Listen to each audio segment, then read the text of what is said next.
Hello, everybody. Welcome to Rollback on block number 3 for King of Fighters. My name is Musty, and right over here, this is Amperfects, and we are going to be talking about some KOF online today. How you guys doing? Hey, it's good to be here, Musty. Great to be on this with you. My first venture away from NRS games. I'm actually super excited to be calling some Ooh, KOF action. okay. All right. I've been tuning into a little bit of NRS here and there. I did hear Yeah. that you were into that stuff, but obviously this is our first time commentating together, so I hope we can have a good time.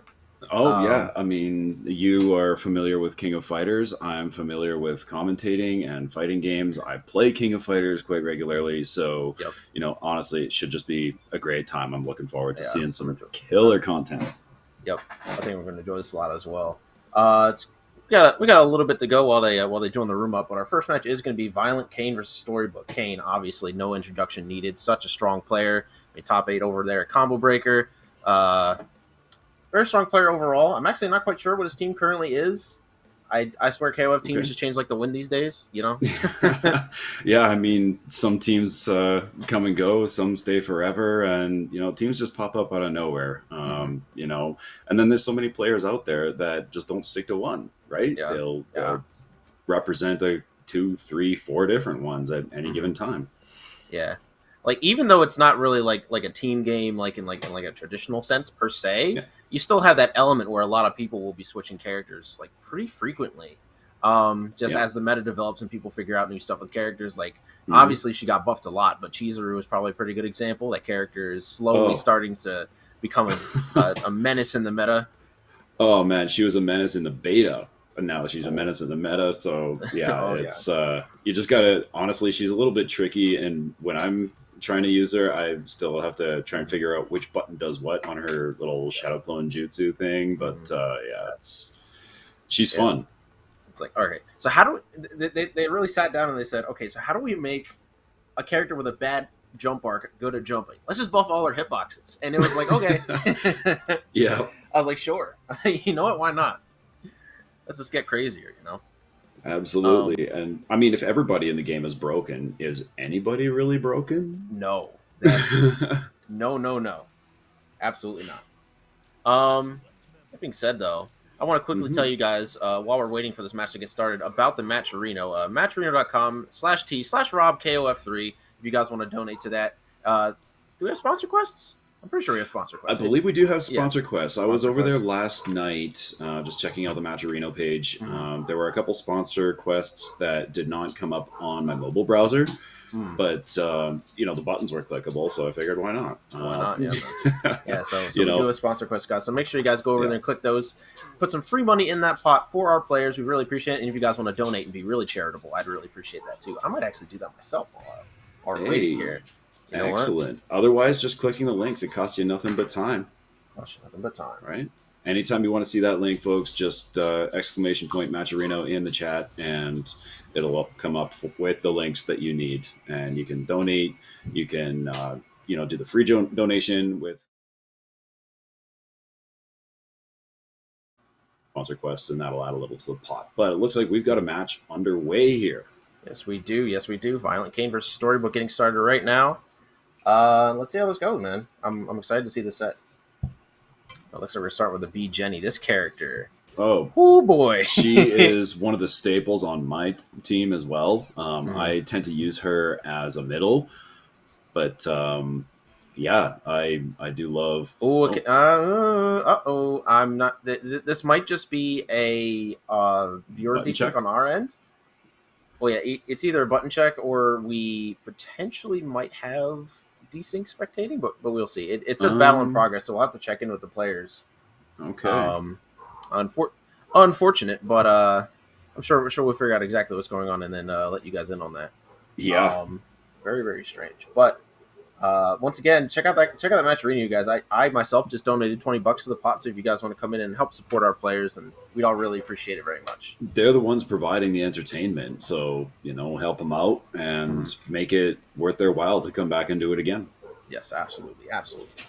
But yeah, back to B Jenny. Character's just like complete air dominance. She has really even like good like anti fireball tools. That Yeah, got backdash dive kick. Oh, characters yeah. is all over the screen at all times. It's really tough to deal with her currently. It's a Yeah, lot of and characters. now a lot of people starting out in the game that choose her for whatever reason, whether it's the cosmetics or they like what they've seen on videos or anything Mhm. like that, may not realize that her quarter circle back, or if you're familiar with the actual notations, Yep. her 214 punch buttons actually nullify or even reflect projectiles. So, if it's timed just right, then that's another tool that she's got in her arsenal for a lack of usable projectile in the mid or high planes. She can just reflect the opponent's projectile right back Yep. at them.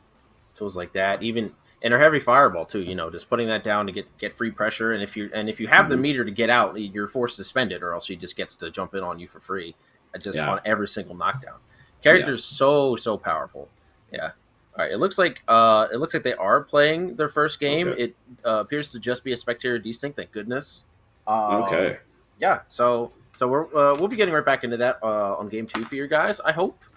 But until then, yeah, obviously Kane, super strong player. I believe what did he get at Combo Break? Was it fourth? Fourth? He was Fourth? up there somewhere.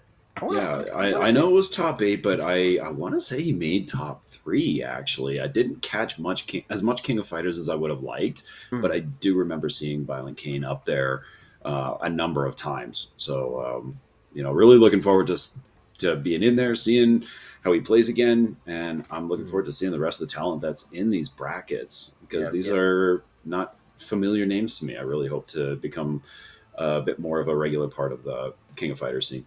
yeah. I mean, same here. Like, I'll be honest with you too. This is also my first King of Fighters game. I was Yes. when the game first came out, I was basically in your boat where I was just like, all right, let me just jump in, learn this game. You know Hmm. what I mean? Yeah. Um, So I mean, like, and the game's like a lot of fun, and it's worth learning. So I mean, if you guys are watching and you play other games, like let's say you play like Guilty Gear or something, and you don't really know if there's like a really good reason to pick up KOF, just play the game. It's a fun game, Yeah. good game. Absolutely. And you Prob know what? It's tricky with the inputs. Don't come into it thinking it's going to be easy. If you're coming into King of Fighters from, say, Mortal Kombat or from Street Fighter, mhm. you are in for a rude awakening. This game is Yeah, very strict on inputs. very strict on inputs. Not even that too. Like the pace of the game is like will probably be a little bit foreign if you come from MK11 or Street Hmm. Fighter 5, Right. because you see them like jumping around and you see like some of the shorter combos when there's less meter, and then Hmm. you just think, oh, maybe I can just sit play my nice patient game at any air. No, a lot of this game is about knowing when to pull the trigger in a That's lot of right. situations. You have a lot of different ways to jump in, and a lot of it is unreactable. So just just chilling there and anti-airing or just low poking Yeah. on reaction, it doesn't always work, and you really And gotta like believe in your options a little bit harder. that's right. And there's a joke amongst my closer circle of friends in the fighting game scene that King of Fighters is one of those games where it's basically just hit confirm into special move. If you need to just like do a crouching poke into a special move as your hit confirm, and then you just blow them up from there. Mm-hmm. Yeah. Like at beginner levels, that's essentially what it is. Just sit there, you're Mm-hmm. crouching, you're just mashing that light kick for the life of you. Mm-hmm. One hits, and then you just hit that input. You get that stun or the pop up. Mm-hmm. Yeah. No, this game also probably has some of the hardest combos I've ever seen. Oh, The Joe stun combo yeah. gives me not like out like would so I was a king player last patch, right, and I still Okay. am for some reason. Yeah. I had the wherewithal to think, oh, maybe I should pick up Joe or something, and then I looked at the new stun combo and I was like, I'm good. Yeah. I am good. I do not I do Yeah. not have that. And see, I'm looking at my roster or my main team right now. I mentioned that I do play BJNA. I my but as an anchor, I use Shermie. That So I might be a sucker for punishment. what is the chron? What is the chrono with sunglasses, man? Oh no! That was hilarious. Oh, I love to see that. The meme shades. Oh, you love to see it. So it looks like Violentkain took the first game in that set. Mm-hmm. B. Jenna, And Iori, Cronin. Yeah, really, really good team this patch. I think yeah, Iori has shot up dramatically after this patch. Like his new options are incredible. I've been seeing a lot more Yori than before the patch, for sure. Yep. Now, I'm not one to excel at a game well enough to really say whether it's what patch was better than what, which characters and where in the tier list, but it's always fun to play. It's always fun to watch, and here we got the poke action. They're trying to open each other up. Yeah, Storybook just trying to play like that really like slow game. Just trying to wait for BJNA to push an option, and unfortunately that Farsi wall special cancel will just have very, very long startup, which is why you'll see a lot of coolers go for run up 2B or far B instead. Right. Just like or just have it just like that. An unfortunate drop from Storybook though. Yeah, and we're seeing a lot of the Frost Breath. So those familiar or not familiar with King of Fighters 15 might wonder why he's doing that from such a distance. Number one could be to catch a potential jump in or a hyper hop. Number two, he's just building meter. Building so much meter. Yep. So this is one of those games where doing certain attacks, whether it hits or not, will just build a meter for you, and that's what you want to do. You're farming meter so you can use it for your hit confirms, your special attacks, and enhance those attacks for greater properties. Yeah, basically any special move that isn't just like a traditional fireball will give you meter, and it's definitely really important to use. Just whipping special moves at full screen if someone wants to respect your space. Unfortunate misinput, got DP instead of fireball there, but this is not looking too bad for Storybook. All right, not going to get the kill, but he brought Kane down to a significantly lower amount of health with not much time left, so we're not going to be really seeing that much health come back to Violentkain here. Pretty good job on the point war for Storybook. Now he just needs to close it out. Probably one hit confirm to EX will do it. And this is one of the newer characters in the game. Just came out with the last expansion team, Geese Howard. People may be more familiar with him from Tekken, but I believe Geese was King of Fighters originator. First. Yes, sir. And here we go. Violentkain in trouble of losing Johny here. Yep. And there we go. Here. And the air fireball. Good awareness from Storybook to catch that jump forward. Now it's a deal with the Yori. And I'm a little worried about Geese in this matchup. I think a Yori special game could definitely be pretty dangerous for him here. We'll see. We'll see what it ends up panning out to, though. I'm familiar with Yori, and the ones that I face tend to play a lot like Ryu and Street Fighter. They'll just throw fireballs until you try to avoid it, and then they punish you for that. But Violentkain's just on a completely different level. Yeah. To see how fast he's moving around the screen, and the taco, good stuff. And we're just going. Oh my God, we're doing the glitter. Right into it from the glitter. Okay, 18, 19, 20. Big combos. Look at that. That was at least 50% damage. That's pretty good for Yuri. Kind of notably low damage in this game compared to his previous iterations. But goodness gracious, all that damage for 2 bars, pretty good. What's incredible is that the whole time he's doing that combo, whether he's spending meter or not, every hit landing is still building more meters. So you can burn, you get a maximum of 5 bars of meter. You could potentially burn 5.5 to 6 if your combo goes long with enough hits. Great bait on the flash kick from Violentkain here. Storybook taking so much damage.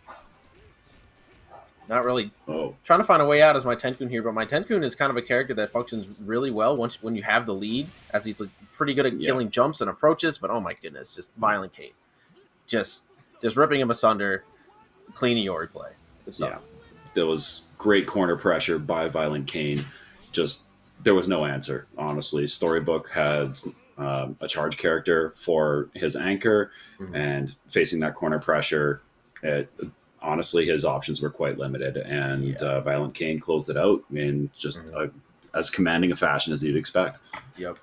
I do think my Tenkun this patch especially is like a decently strong character. Like, this is going to sound a little weird, but Ralph getting nerfed buffed like half the cast.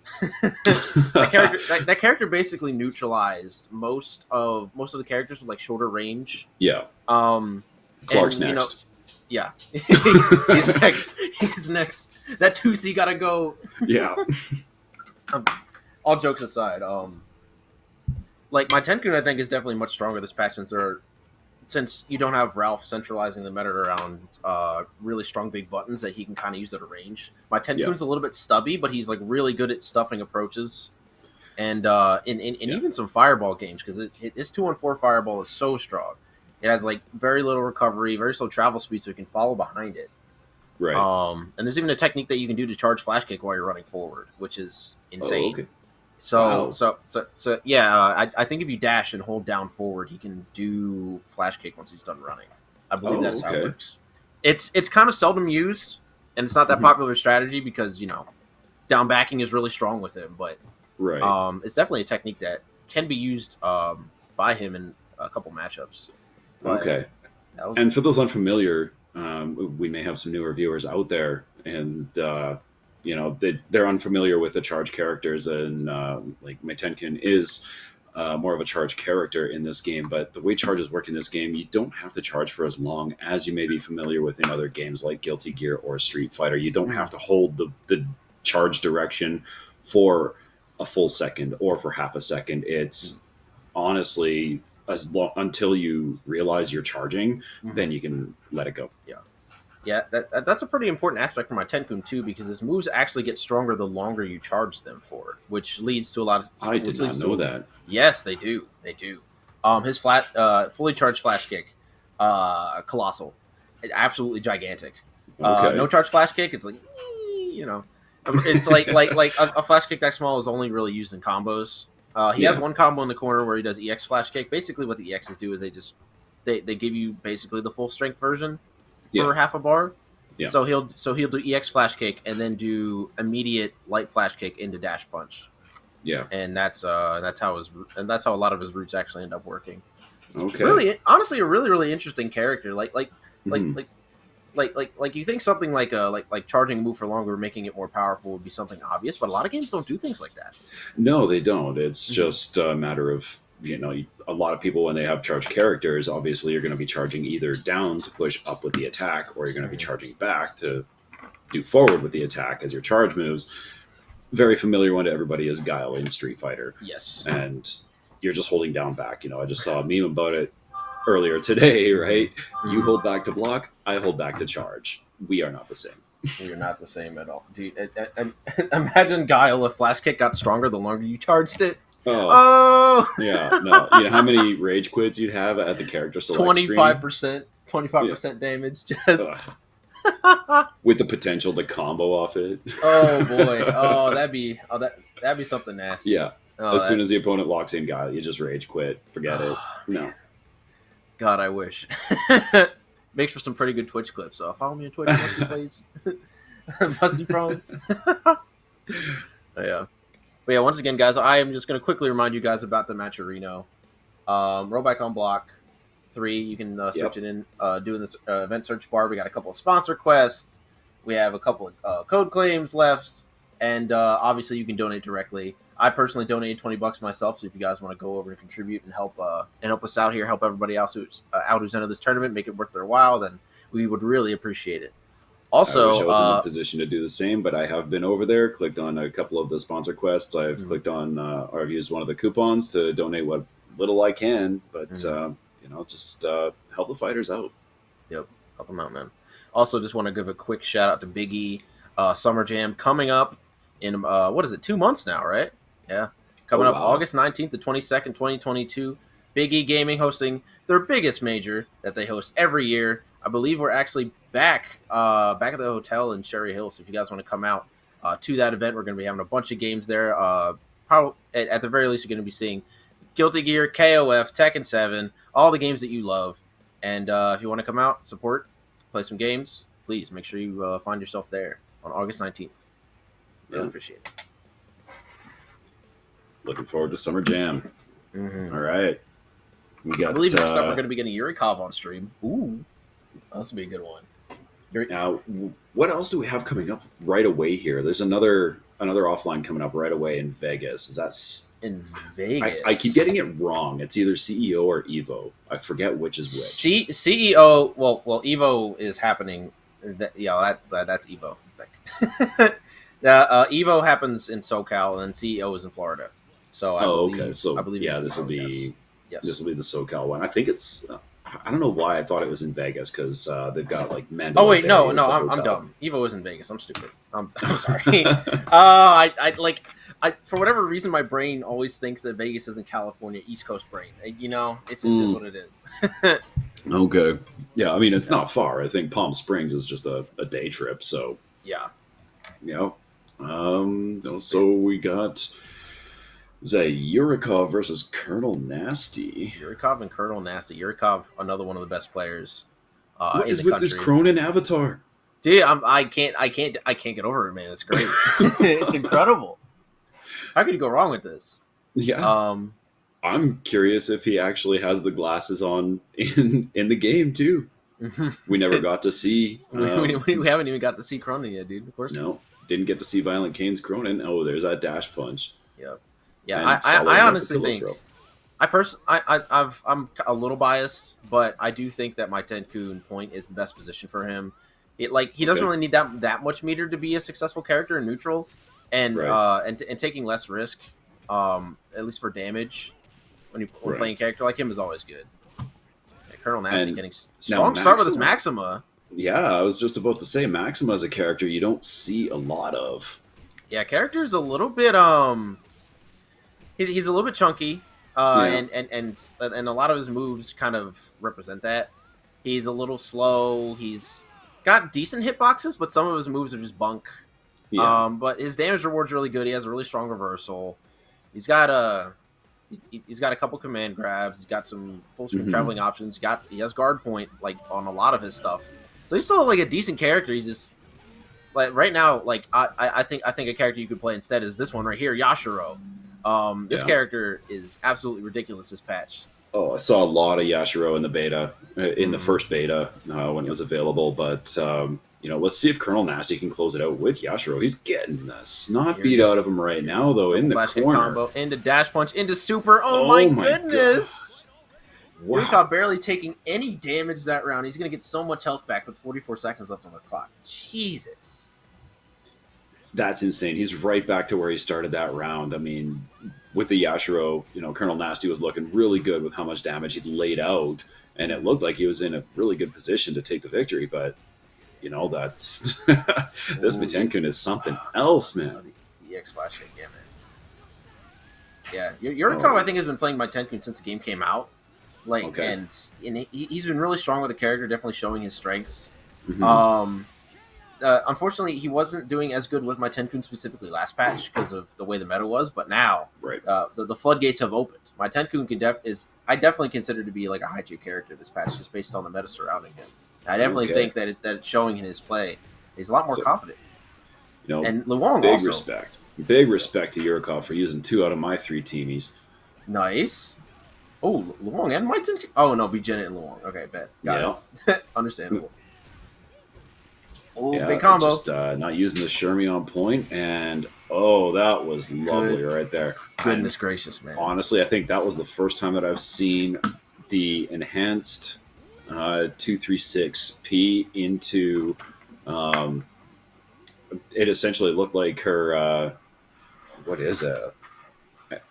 It's one of her other like harder command inputs, supers. It's her.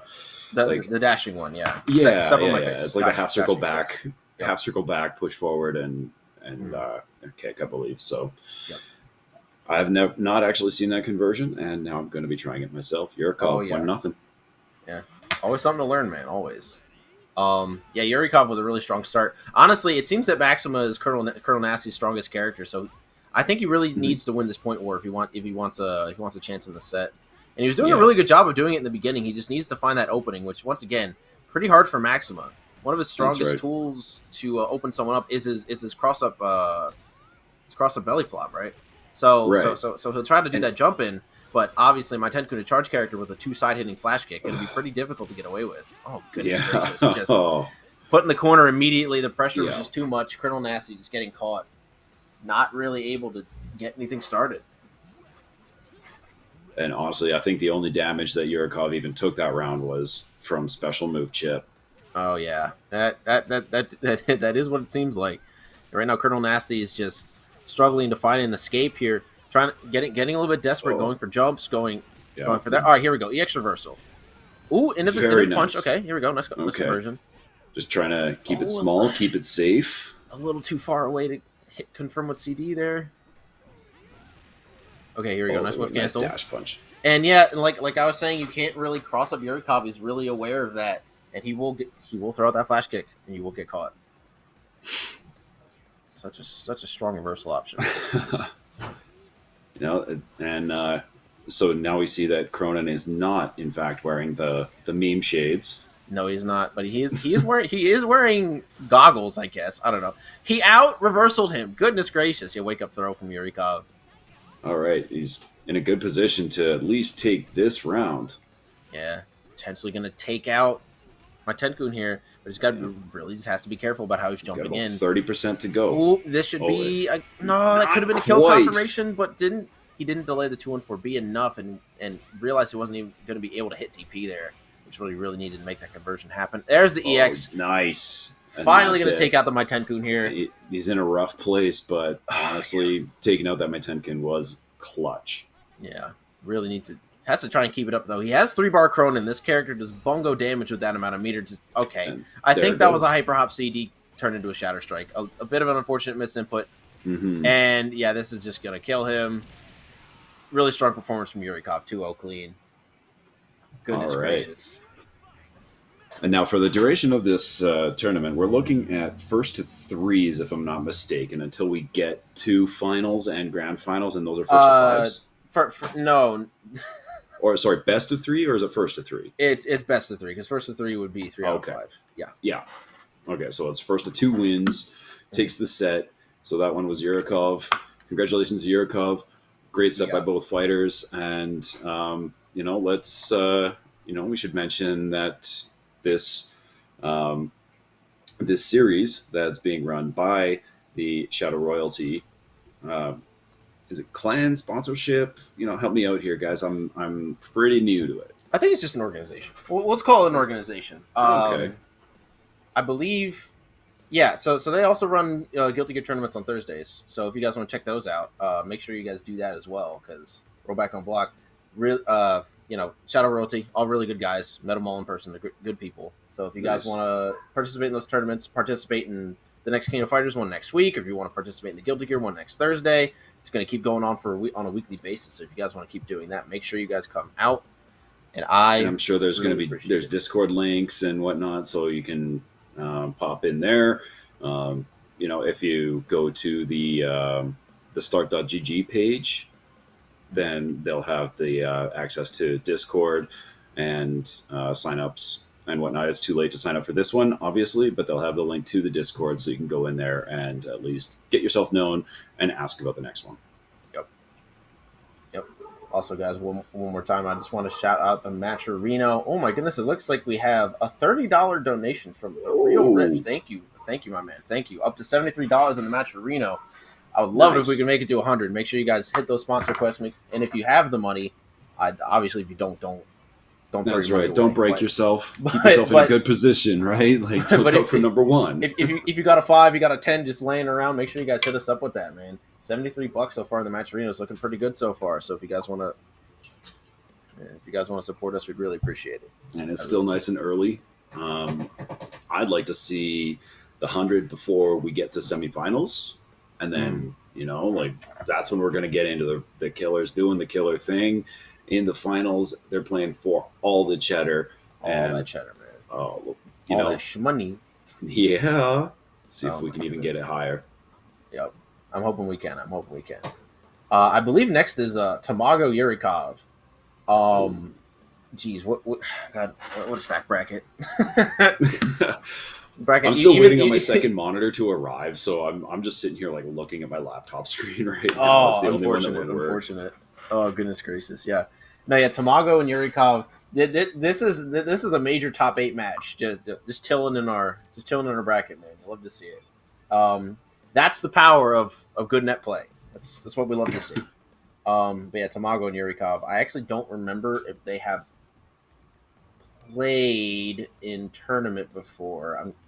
There are ways to check, but I actually do not believe that they have played in tournament. Okay. Since at least in this game. But Tamago, obviously the winner combo breaker, one of the best. Yurikov, one of the best on the East Coast. Let's see them clash, man. I'm really excited to watch this set. And I was I don't think I've mentioned that, I was at the Canada Cup Gaming Master Series. It was Mm, essentially a local for me here about a month ago. mm, And that happened on the weekend of May 13th mm. ish. Okay. But they had King of Fighters 15 there as well. And seeing some East Coast talent that actually made the trip over here to like Western Canada to play in that. We had guys like Kizzy K, New York Chris G, Mm. um, who else was here? Like Jay Wong came from over in Vancouver, west of us, Yep. and Mm, uh, K Brad was over here as well. Like we had a mm. few people from New York made the trip and playing in King of Fighters and Guilty Gear and being introduced to what is essentially international talent since I'm in Canada was such a great experience and Mm. just opened my eyes to a whole new level of gaming. Yeah. That's the cool part about KOF, man. Like this game, it's it's like a lot of games that come out these days will look I don't want to say similar because that's a little heavy handed, Hmm. but like the difference between a high level and like mid level, at least from a spectator standpoint, is a little bit harder to discern. When you watch Right. this game, you can immediately tell who you're watching, Hmm. and how they play, what level of play they're both playing at, and we're about to see that in this match here with Yurikov versus Tamago, Hmm. playing a really slow, patient game. Cooler, really They're neat. definitely checking the spacing on each other. Mhm. Tamago using that spacing to build the meter with the frost breath, and Yurikov just being super patient in keeping the space. And Yep. uh, Yep. here we had Tamago actually was able to get in, and oh my god, look at all Yep. this Yep. hyper Dude, hop attack pressure. this is cool as win condition, man. If she gets you in that corner, it is so hard to get out. She has plus frames galore. She has really quick pokes. She has a lot of safe enders. She can cover a lot of options just by throwing out her B buttons. Very, very, very, very strong pressure character. And Yurikov kind of folding a little bit with the Janae, not really able to Hmm. get out of that corner for basically that entire round, and now uh, getting knocked down. Oh, already with the mix up. Very nice. Okay, respected the Gargantua roll. And that is such a vicious tool from Luong is that aerial flash kick, Mm-hmm. essentially. Yeah, Good hard knockdown tool. the little backflip. Yeah, nice little cross up. And then obviously you also have a lot of Luong's low pokes are pretty good, but Yeah, I think the good problem for Luong in range. this matchup though is that Cool as low pokes are also incredible, Hmm. and I feel like once Cool is in her pressure game, it does a really good job of stuffing those buttons. You Yeah, can and kind of see I that. feel Oh like my Kula may goodness! actually have a little bit better range or possibly even better recovery on her light pokes, Yeah, yeah, absolutely, absolutely. and which is why you're seeing Tamago use the crouching, the crouching B Crouching quite a B, lot. yes. Yep. Right, as I said before, the joke in my friend circle is that you just low poke into special cancel or into Mhm. hit confirm. So, and it Yeah. just looks like that's what's working for Tamago right now. He's keeping the space and he's keeping Yurikov honest. Yep. Oh, nice low Very profile nice. right there. Really, really, really, really good play from Tamago. Oh, block the flash kick. Oh, just into DP there. Oh my god, this is probably actually no. I don't think this is gonna kill quite yet. Wait, he has a EX? Not quite, not quite, not quite. Needs one throw, or he's just gonna walk Oh up and man, Oh my god, you know just what? believe I in was that. actually blown. I kind of blown away seeing her do the double pirouette kick. Mm-hmm. Right, that double La, spin la, kick la. did the yeah.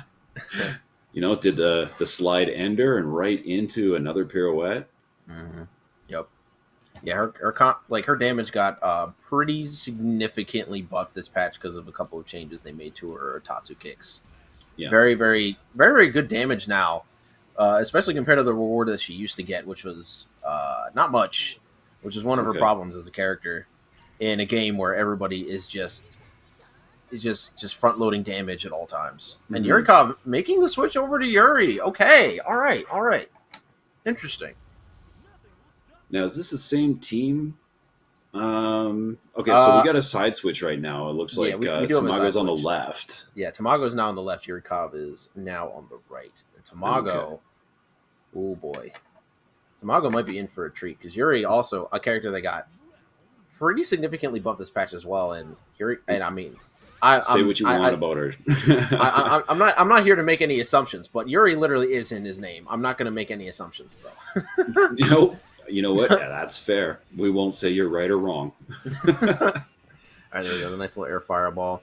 Yeah. Yuri's actually super fun to use. I find with that downward fireball in the air, even on the ground. That's just another spacing tool that she has. But otherwise, like, she's so much fun. People that play Street Fighter V and they're just coming into their first experience with KOF with this stream, perhaps, if you play Sakura or you like seeing Sakura, Yuri is definitely for you. Yuri's you're definitely gonna like that character. This character also has an incredibly strong jump arc as well.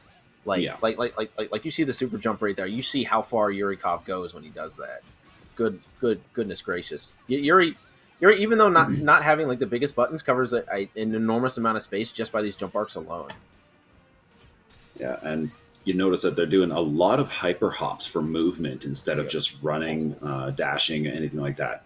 A lot of hyper hops. Oh my goodness, a low profile again just beat. Such a good button for beating out hops. If you want to match, if you want to beat a jump in like that, you can just push that low at that spacing, and you will get a punish. Good stuff.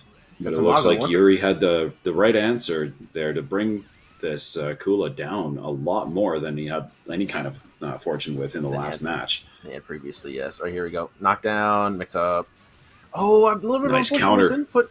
Saw the startup of double kick come out. I'm not quite sure what was going on there for Yurikov, but oh goodness gracious, there we go. There's a whole lot of flash and not much bang with that combo. You know, it looked good, did a lot of hits, but still only came out to just over 20%. Okay, here we go. Nice little quick step from Yurikov right there. Finally going to bring us down to the rock for the first time. We're now seeing it. All right, first time we're seeing not point character. Yeah, no, good stuff. Yurikov taking out that Kula. Now we got to see if we can deal with this rock. Another really strong character currently. Guard cancel, just push him to the corner. Don't want to deal with him at all. Want to make sure we can. Oh my goodness, great nice hit confirmed. Dead. Oh, yeah. There we go. Goodness. Nice special cancel to take that round. Good night, Luong. Good morning to you, Miten-kun. Wake up, baby. Wake up. It's time for school. 5 more minutes, Mom. Oh my goodness. Once again, Tamago just kind of like immediately pressing on wake up, not really respecting Yurikov's pressure whatsoever. Oh, and nice catch on the quick get up with the throw. Okay, doing the low pokes, looking for something to hit confirm on. Once again, catching the quick wake up. Good stuff to Yurikov here. This is going to kill. Good stuff. And he still has 2.5 bars to use. This is a really good position for Yurikov, actually. Absolutely. So much meter. All it's going to take is one hit confirm, and honestly, Yashiro's life bar is just going to melt away. Just going to disappear, yeah. The only problem, though, is that Yurikov is down like a little bit of health, and the problem with dealing with Yashiro is that he has much better buttons than my Tenku, which is going to make it a little bit more difficult to try and play neutral with him.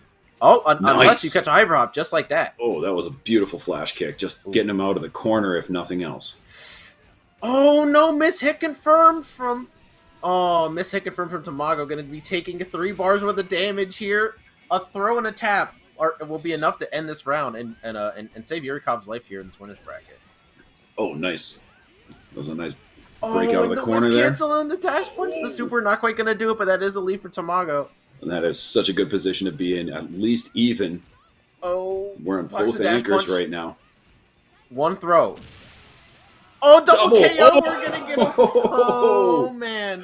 All right, I think I have the advantage to Tamago now. Wait, oh no! All right, both of them a bar and a half. Oh. Completely even game. Completely even game here. Nice flash kick. Slightly more meter on Tamago's side, so let's see how this pans out. Oh my goodness! The immediate anti air from Yurikov. Already playing pretty good. This will throw us on the meteor right there.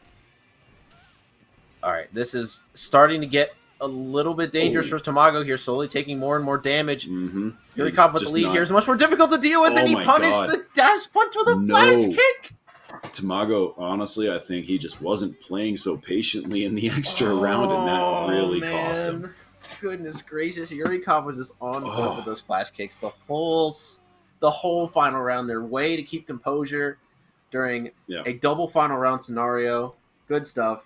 That was great. I'm loving these alternative profile pictures for the characters they got there. Like they got Yeah, more cartoony style for some of them, and I love that fighting. At least Unreal Engine fighting games are making themselves more easily moddable on the client side. It's very nice. Okay, we just have a straight up rematch here, keeping their teams, keeping the orders. Yeah, Tamago was like really close, and he was able to get that early lead. He just wasn't able to hold it at the very end, unfortunately. Oh my god, they're just DPing each other. That was a beautiful Dragon Punch counter against the Frost Breath. Mm-hmm. Not much damage being dealt. Nice throw by Yuri. Okay. All right, Tamago's stuck in the corner here. Yurikov trying to make something of it, but gets pushed out again. Is not going to be pushed all the way to the corner. The meter available to him. Character's corner carry is absolutely insane for half a bar. Goodness gracious. Unreal. Get in here. And all right, the trade's going in the favor. Double counter. There was a double counter in Yuri's favor right there. Yep. There's another counter. Oh, nice. What the heck was that interaction? Insanity. That was a neutral duck, while it looked like it was a heavy kick on the pirouette. All right, good rollback there from Yurikov. Oh, and the DP on the jump, keeping himself alive. Unfortunately, not quite enough. Oh, Tamago is going to probably end back up in the green here, but it's still, again, just still a good start. Really good position for Yurikov to have put himself in. He's got Tamago low on life with his really strong point character. Yep. Yeah. All he had, if he gets this cooler out of the way, he definitely has like a chance of winning this set. But this cooler, once again, looking like the strongest for Tamago right now. Oh, and once again the low poke's just so confident in these scenarios where he's going to RPS. Yurikov keeps trying to bait DP, but every single time he gets caught off guard by a mash. All right, this is going to kill though. That was a beautiful pop up. Did the upwards kick and finish it off with a super. Kula's out of the way. Let's move on. We got Rock Hudson. Not Hudson, man. Oh, come on. You know he's modeled after Rock Hudson. Of course he is, but man, it's too easy. Nice little cross up there. And all right, Yurikov starting off on a pretty good foot here, but Rock has 2 bars, and he could easily have this turned around on him in an instant if Tamago starts to guess right on this. But he has been getting caught by the cross up almost every time, and we are going to get confirmed from those jabs here. Going to spend some meter. There we go, special cancel. Look at that. Okay. That was 50% right there. Oh, I like that. I like the jump out right there from Yurikov. But now Yurikov stuck in the corner, has to spend the meter to get out of the corner. And another amazing hit confirm off of the 2A from Tamago, cleaning up. That's unfortunate. I was hoping we'd get to see Luong's outro. Yeah, and I think the difference maker in this set is that Tamago's defensive matches have just been so on point. Yurikov is really just... Oh, reading and baiting, and look at that. Just chucking pillows. Very nice. Catching the hop.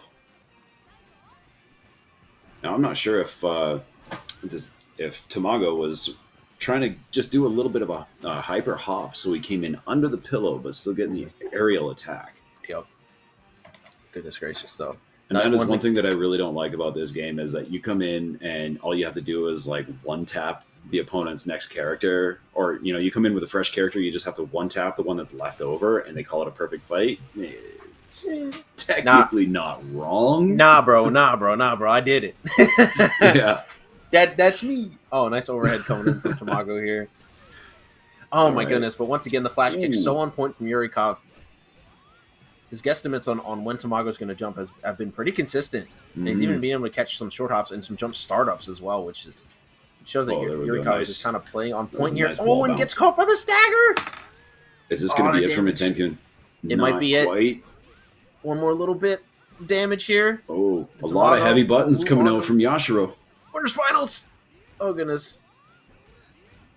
See, oh my god, the CD cancel into dash punch. Such a safe setup, and catches the hop into super. That's it. Yurikov clutches the set. Wow. 2-1 over Tamago. That was very fast. I think I blinked and I missed what happened there. Oh my goodness. Yeah, just once again, such good play from Yurikov there. Tamago.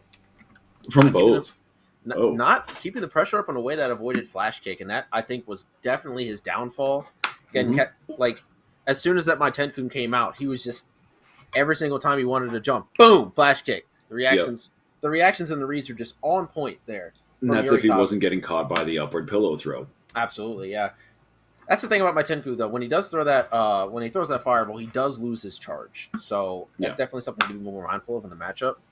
But Tamago is obviously mindful of that. But Yurikov just kind of had a beat on when he wanted to jump, even for unreactable short hops. He was just kind of like preemptively flash kicking at a time where he knew Tamago was going to want to do a jump in. So once again, really good stuff to Yurikov. Solid 2-1 in the set. They're going to be moving on to winners finals.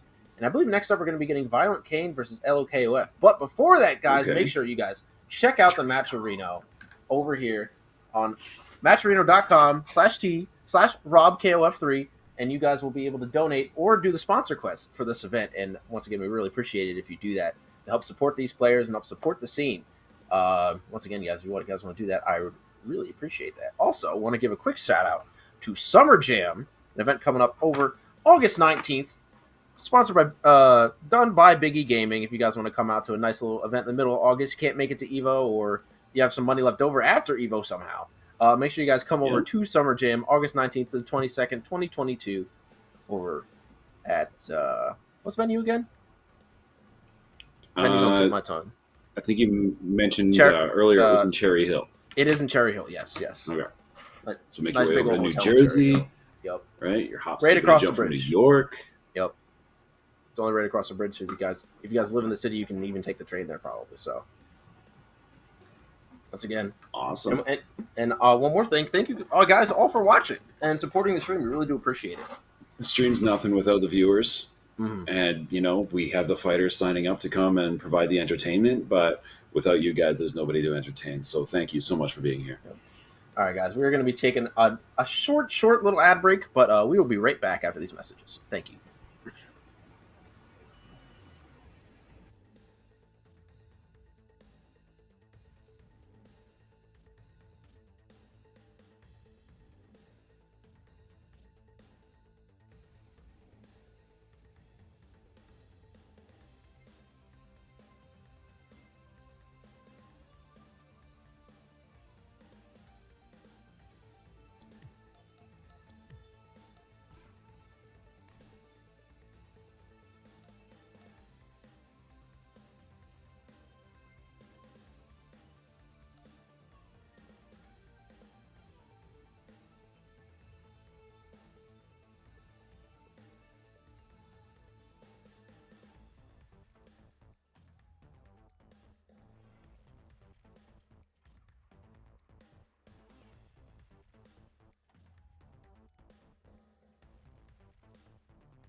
on block number 3 featuring King of Fighters 15. Once again, I am Musty, and this is Amperflex. I pointed the wrong way. Don't worry about it. But we are back. We are back with some more games, and immediately after we come back, we should be getting Violentkain and LOKOF. I'm familiar with Kane. I am not familiar with LOKOF. I feel like I should recognize the name from somewhere, but I personally do not have experience with this player. Yeah. With a name like that, honestly, it's probably a KOF aficionado, shall we say? I was going to say, it, like the secret is to just put KOF in your name. Like, that's just how you do it. And you or he's been playing since early KOF days. It's like his primary fighting game series, just like mine is Mortal Kombat, and, judging by your handle, Guilty Gear Strive is yours. Yep. If we have a loyalist to that degree, then hopefully this is going to be something to really witness. And I'm hoping, for the sake of entertainment, that Violentkain has his hands full with this one. Yep. He might, because whoever LOKOF is, he got second at the most recent ICFC online, so he must be pretty good. Okay. He must be pretty good. Excellent. And at least from what I'm seeing here, it looks like his 2 losses were actually 2 Violentkain in the same in that bracket. Yeah, it looks like both of his losses were Kane. So we'll see what adjustments LOKOF has made since that time. But going in with this Yamazaki, Gato, and Geese. Ooh, this is a team. A very front-heavy team by the look of it, but he's definitely going to be closing it out strong if it gets to that point where they get to the anchor. Mm-hmm. Yeah, no, man. This is a very interesting team. The only character that you commonly see on this team is Gato. Yamazaki is actually very seldom used. He has a lot of pretty good tools, in my opinion, but he does take a little bit to learn. But with LKOF playing for probably as long as he has, I'm sure that's not going to be an issue for him. Probably has a lot of legacy skill, because that's a very good aspect to have in KOF. Yeah, for sure. And one thing that I've found with the Yamazakis that I've faced is that a lot of their moves are very telegraphed, whether it's slow startup or you can just tell what's coming, and that makes them very avoidable or at least punishable. Oh, nice link. Oh, my goodness. That was damage very nice. And we're going to be getting the poison here, doing the OTG just to make sure you get that extra damage off for free. And yeah, look at all that. Look at all the health loss from Kane. Yeah, we're going to get jump CD on. Is Yamazaki, but now we got the Gato coming up. This character is a menace. such strong jump buttons, such safe options, really good confirms, really good damage, and I think the mid position is really strong for him, because he doesn't need that much meter to be super successful. Oh, this is dead. Yep.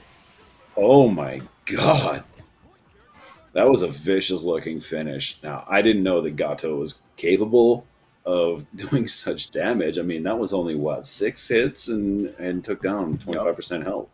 Yeah, man. That super confirms do pretty good damage, man. Okay, I like the little record confirm from Kane right there. Oh, I actually didn't even realize that we're actually seeing the Kyo this round. No.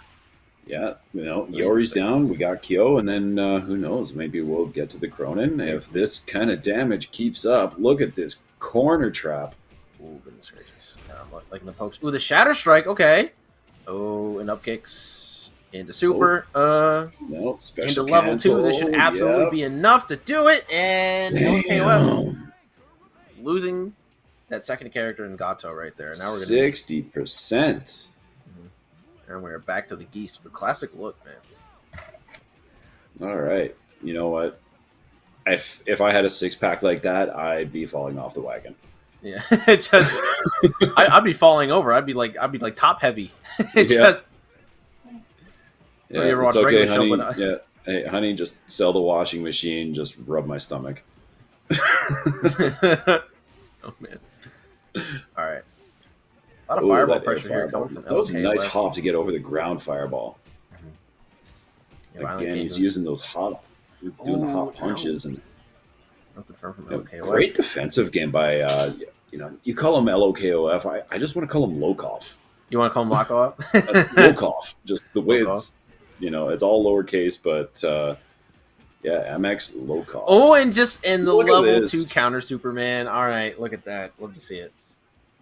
You seldom see that super used. It has like a really short activation window, so you Mhm. seldom see that super used. But it is definitely an option that you can pull out of nowhere if you want to just ruin someone's life bar. Oh, and just immediately catching the hop. This is not gonna do it quite yet, but one little tap will be enough. That's all Ooh, it's nice going to confirm. take. But Geese has got the potential to just erase that life bar as well. Such heavy damage. Oh, On a the hit confirm. counter!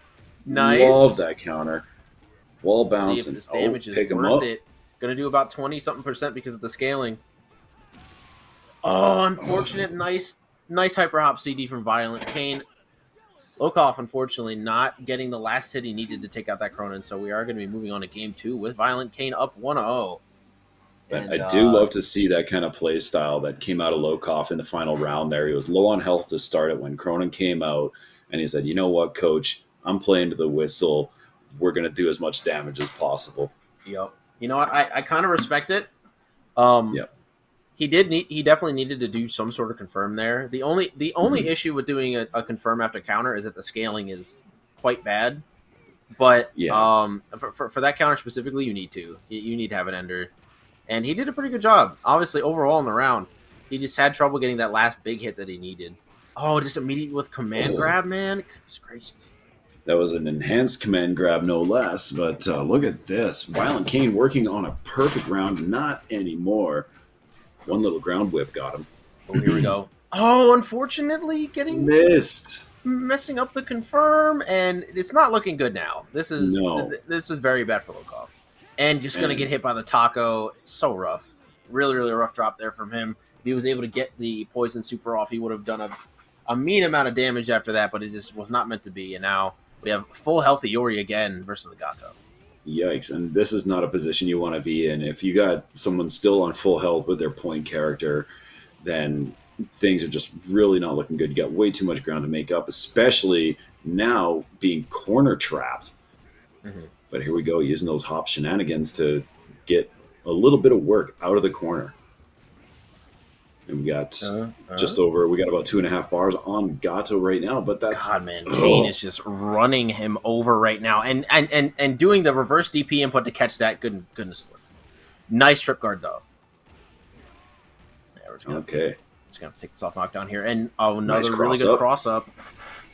Super's not quite going to do it. Needs a throw or one little basic tap. And he got the DP to end the DP out. Ooh. Really, really good stuff from Violentkain right there. Mad respect for recognizing a cross-up coming and getting the input in the proper direction for that Dragon Punch. Yeah, no, really, really good stuff. Now Lokof down. Individual Geese. Great counter, though, and goes for the overhead, but Kane just immediately DPs, realizes that he doesn't even have that much he could possibly lose from Yuri dying here. If he dies, Kyo just gets another bar.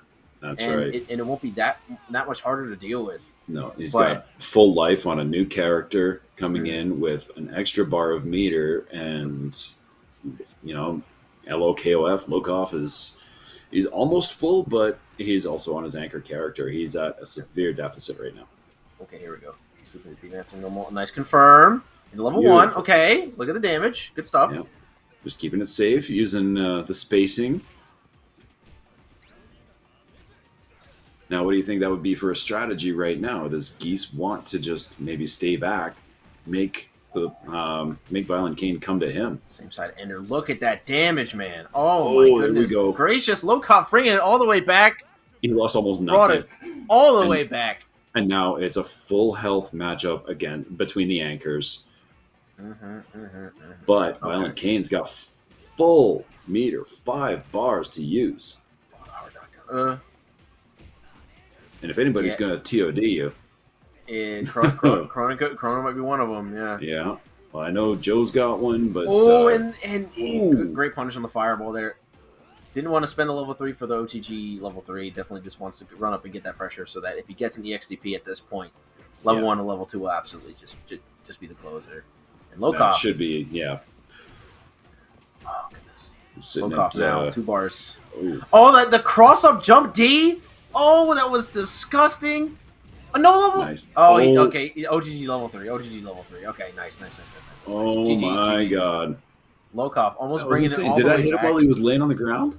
Yeah. Cronin's level 3 will OTG. Okay. On the ground hit, yes.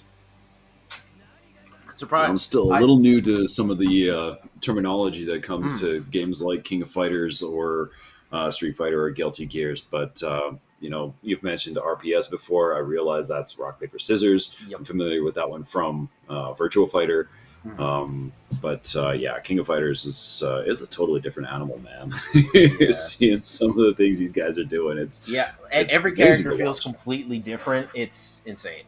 Yeah, like a lot of times people say once you get the KOF fundamentals down, you can play any character, and I agree with that. But every character is still also so different in their own way, and a lot of it is because most of these characters came from their own line of games, like King, Robert, and Rio all came from Art of Fighting. So they all have are a little weird mechanically or have like strange special moves. And then you have characters that come from Garou, like Rock, Buchanan, and Gato, who have they have a function called DP break, which is when they do the medium DP, they can land the first hit and then stop the DP, so they can follow up with a combo. And it's something that's completely unique to them, and a lot of characters in the game are like that.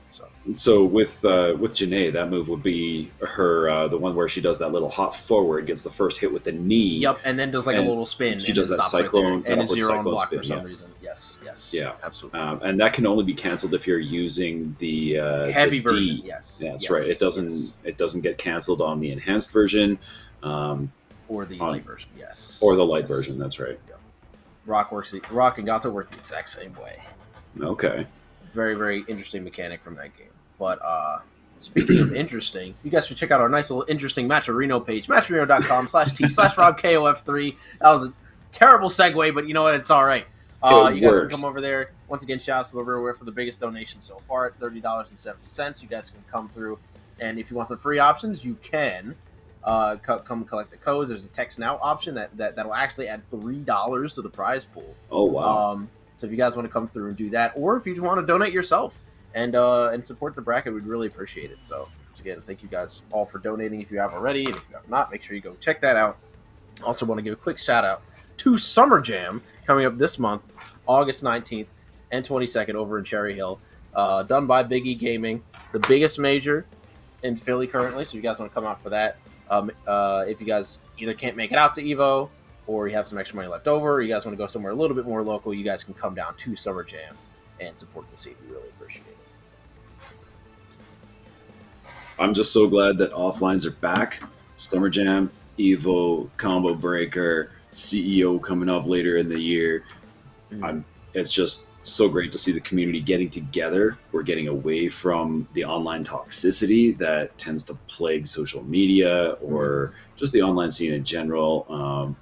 People just feel, I don't know if they feel strong behind a keyboard or what, or if it's just, you get face to face and that's when you can actually see the emotion behind the message. Hey, I was just joking, buddy, or it's all in good fun, right? Like, we can have a little ribbing, right? Yep. Absolutely. So what do we have up next? Yeah, I think we might actually be getting the losers matches next, because Winter Finals is set in stone, but we still have to get semis set up. Okay. So I think we're either going to be having Lokof and Johny, or Tamago and Walmart. Tamago and Walmart actually played really early in the bracket, and Walmart actually got a game on him, so that might be a pretty interesting set. Okay. Yeah, so I think that it actually is what we are going to be getting first, so that Lokof can have a break after that set. So okay. I mean, that was a great set by Lokof, honestly. I say it all the time when I'm calling Injustice or Mortal Kombat matches. Don't let the score fool you. You can sit here and you can watch the matches, and you see it ends up as a 2-0 or a 3-0 or a 3-1. But that doesn't describe the set that actually happened. No, absolutely not. Right? Like a 3-0 doesn't say, hey, we went to the final hit of the final round in every match. Yeah. The score doesn't tell you that, right? So I mean, everybody likes to joke about I lost 2-0, but it was close though. But hey, man, sometimes it's real. Sometimes it's real. That's right. It's not always cap. You know what I mean? That's right. It's not always some jargon to make yourself feel better. Sometimes it's just true.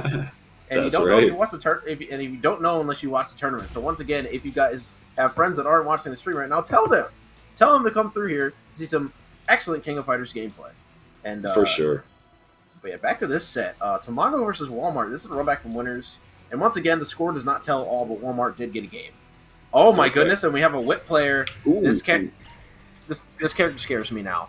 Okay. Yeah, they gave this character so much stuff. Oh boy. Oh, here we go. I mean, it kind of makes sense because she's the kind that does need to get in close, and once you get in close, she doesn't really need much to hit confirm.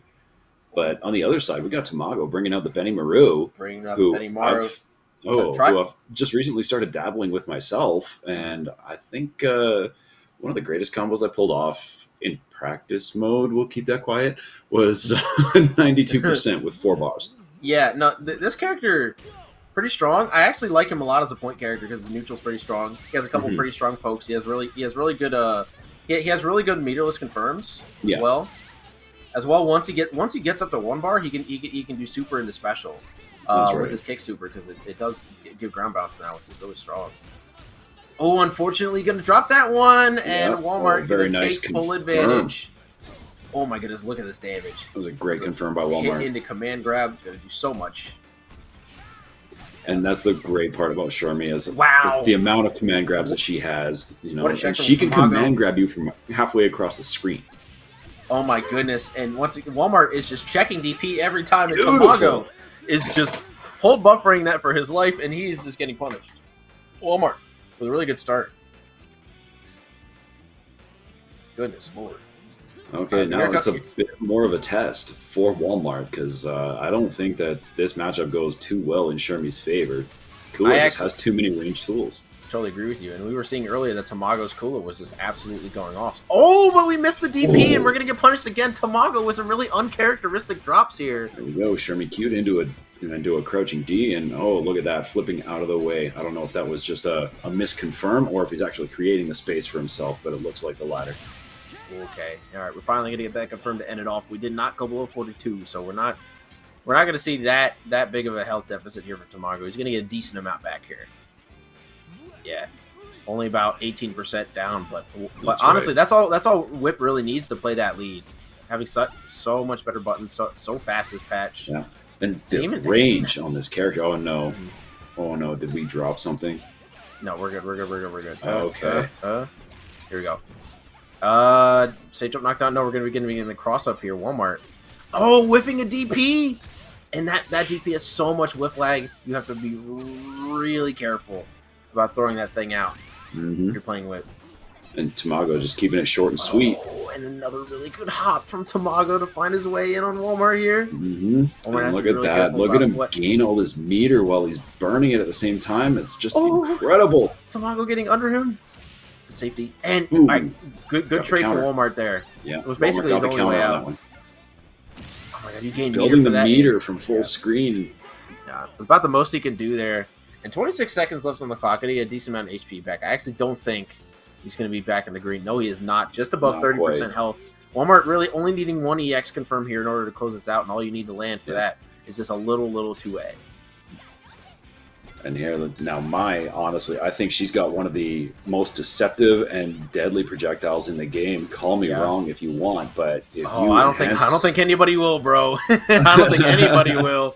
This character's fireball, and it gets that second hit. This character's fireball is incredible. It covers a space where it's actually as some characters it's actually difficult to low profile. A lot of characters will have a lot of moves that go under fireballs, but specifically against hers it will work because it just has such a massive hitbox. And what a counter poke there from Walmart, just throwing out the EX back. Good stuff. And now, did he use the that charge move? She has one charge move in her command list, and yes, her charge move is a command lead. It is a command hop. Yeah. If you see him combo into an EX and then do the EX jump into my goodness with the anywhere jump. It almost combo. looks like a dive kick. Yes. Amazing stuff coming out from Tamago there. No, she already got nerfs. It's fine. It's totally fine. She's just easy, bro. Just simply don't get hit by the low forehead. Okay. Don't get hit by the low or the mid or high. And Don't the overhead is dangerous too. You know what? Just don't get hit. Just don't get hit at all. It's fine. Yeah. Okay, 1-0 Tamago. Yep. Tamago looking pretty good so far. Yeah. Walmart was keeping it really even, and that Shermie was doing a lot of work, and Tamago was being really, really risky with his Benny. And I wonder if we're going to see that as much this time. But already starting off pretty good for Walmart here. Nice hit confirm.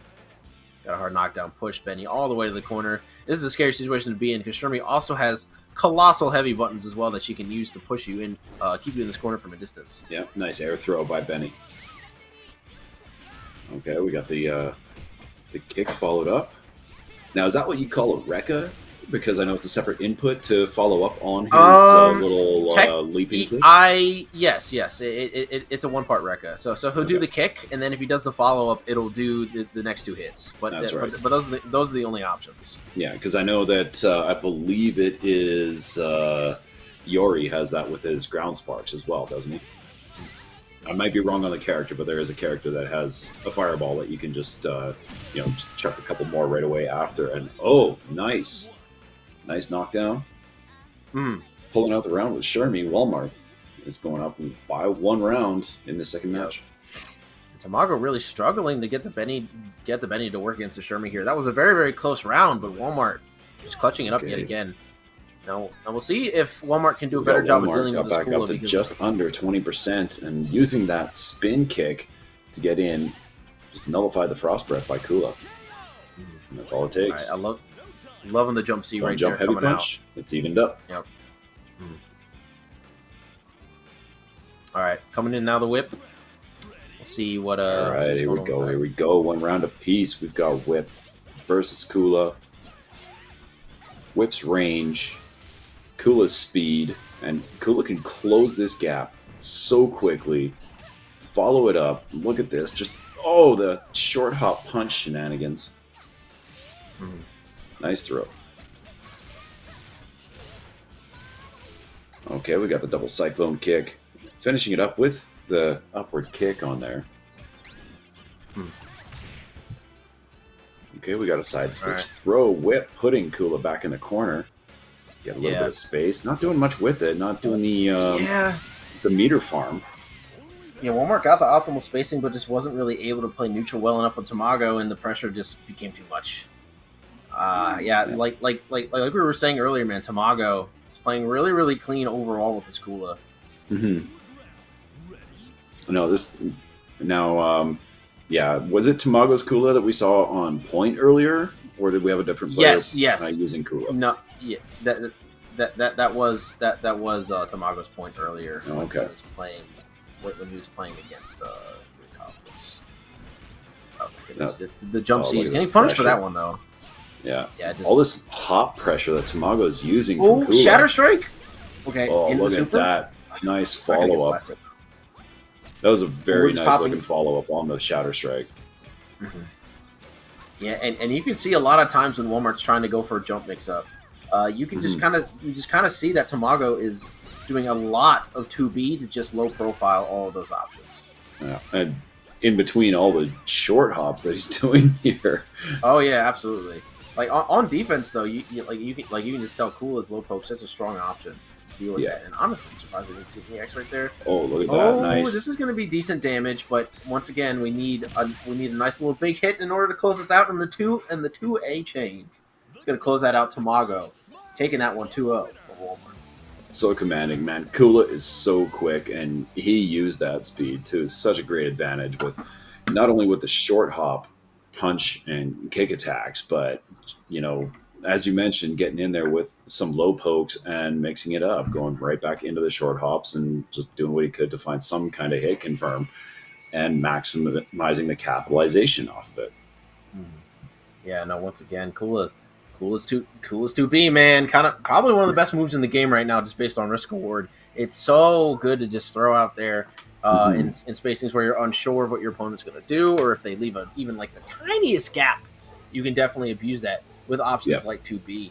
And Kula now getting much more damage off of EX Tatsu mid-screen makes it so that character is actually really terrifying to deal with at a close range. So good stuff to Tamago for once again utilizing that in multiple sets that we've seen him in tonight.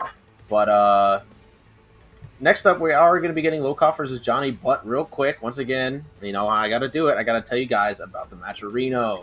These guys are doing this for two reasons. Number one is they love it. Number two is the money. It's the bucks. It's the bucks. It's the bucks. Get that bag. Once again, guys, matcherino.com/T/RobKOF3 if you guys want to donate. We have a claim code, and we have a tax note option that will actually add $3 to the pot if you decide to contribute with that. Or you can just contribute with your own money. If you guys would like to do that, make sure you guys head over to matcherino.com/T/RobKOF3 and you will be able to up. Or you can just go on Matcherino website and look up what you see on the screen right there. Rollback on block number 3, King of Fighters 15. Also, I would love to talk to you guys about Summer Jam, a nice little major coming up over in Cherry Hill on August 19th and 22nd of this year. So that'll be a couple weeks after EVO. Done by Biggie Gaming. It'll be all your favorite games there. Tekken 7, Guilty Gear Strive, KOF 15, Street Fighter, and all those other amazing games that you love to play. And Marvel as well, if you're into that. So, and I believe Skullgirls showing up on that as well. I'd assume so. Summer Jam has a pretty big games list up. Yeah, that game has had quite the resurgence lately, for a game that's 10 years old, and getting the resurgence that it has is just unreal. And I'd love to see it. Getting a spot at EVO does wonders, man. That's all I'll say. And the fact that they're still supporting the game and dropping new characters 10 years into the game. That too, man.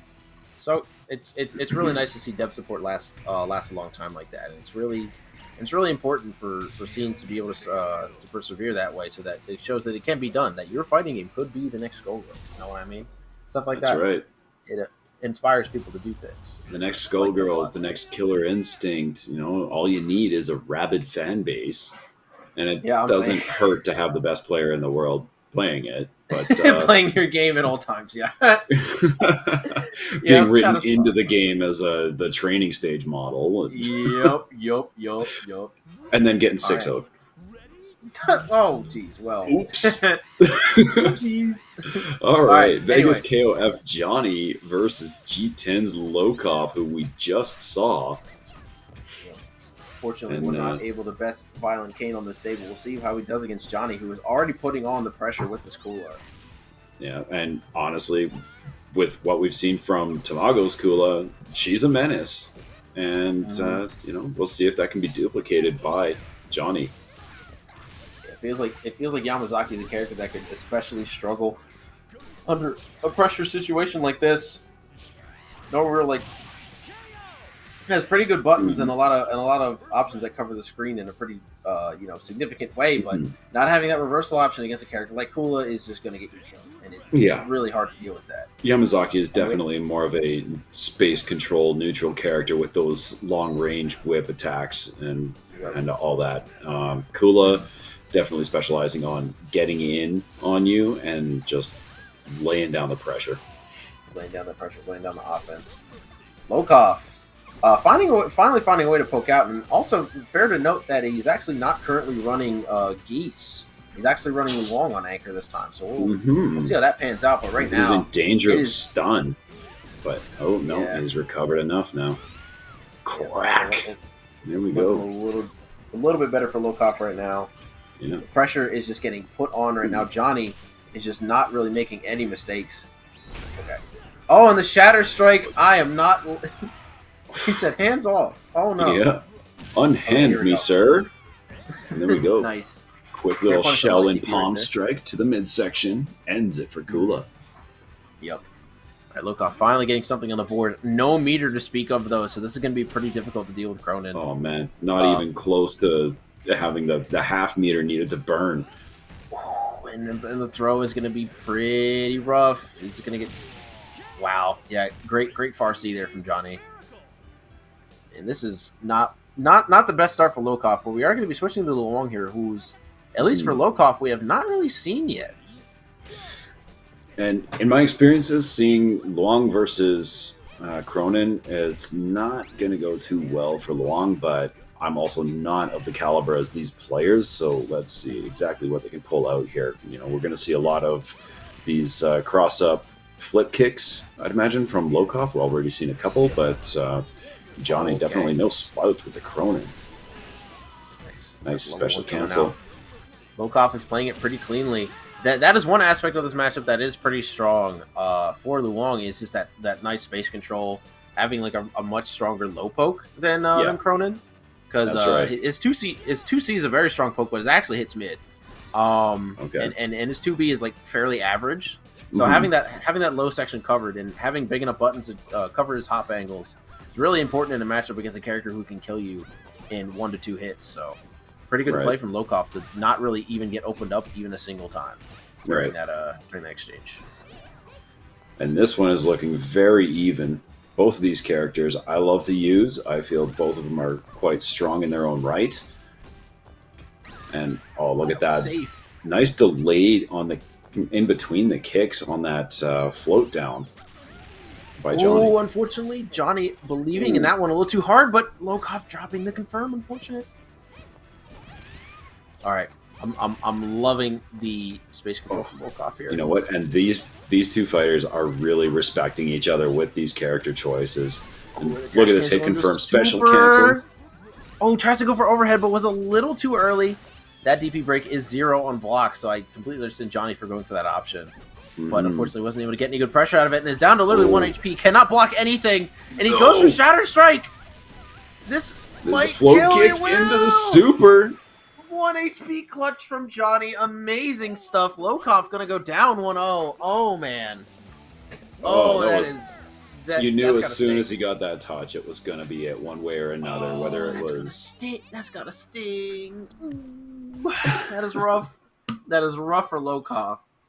Had him literally at 1 HP, was completely at chip range, and just was not able to get that last little touch. Got hit, and lost the round for it. Really unfortunate. Really didn't need much, and I feel like that hit was just a matter of whose button came out first. All right, but once again, we're back at the beginning again, and this matchup did not go very well for Lokof last time. So we'll see if Johny can maintain it, or if Lokof can find an answer. Because right now it seems like he's actually controlling space pretty well, just gaining this meter, doing these stance cancels, trying to get as much of an advantage as possible before Johny finds a way in.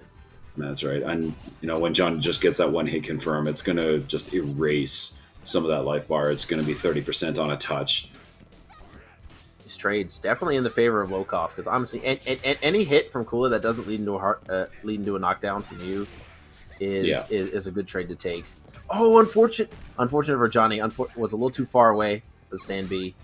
He's still having a much better round versus Kula than he did in the last match, and he's definitely using Yamazaki's spacing tools a lot better. Nice punish cancel. On the EX Tatsu. We're going to be getting the OTG here just to make sure that we get that poison damage off. And look at him gain all this meter just from these stance cancels, man. We're already up to a bar again. Much better start from Lokof here. But this might be the end of his life, because you can just do DP into super here, and that's going to close it.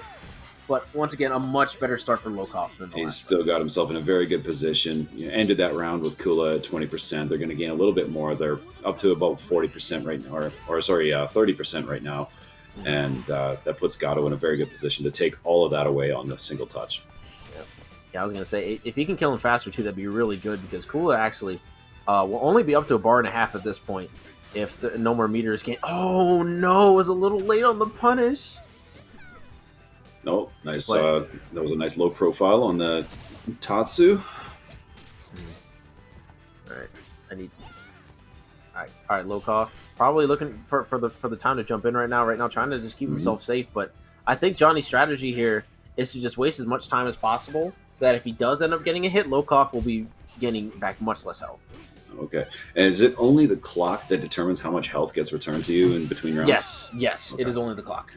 And it's not like gradually with every second. There's like chunk hard like points. certain there's like a hard point where the amount of health you get back changes. Okay.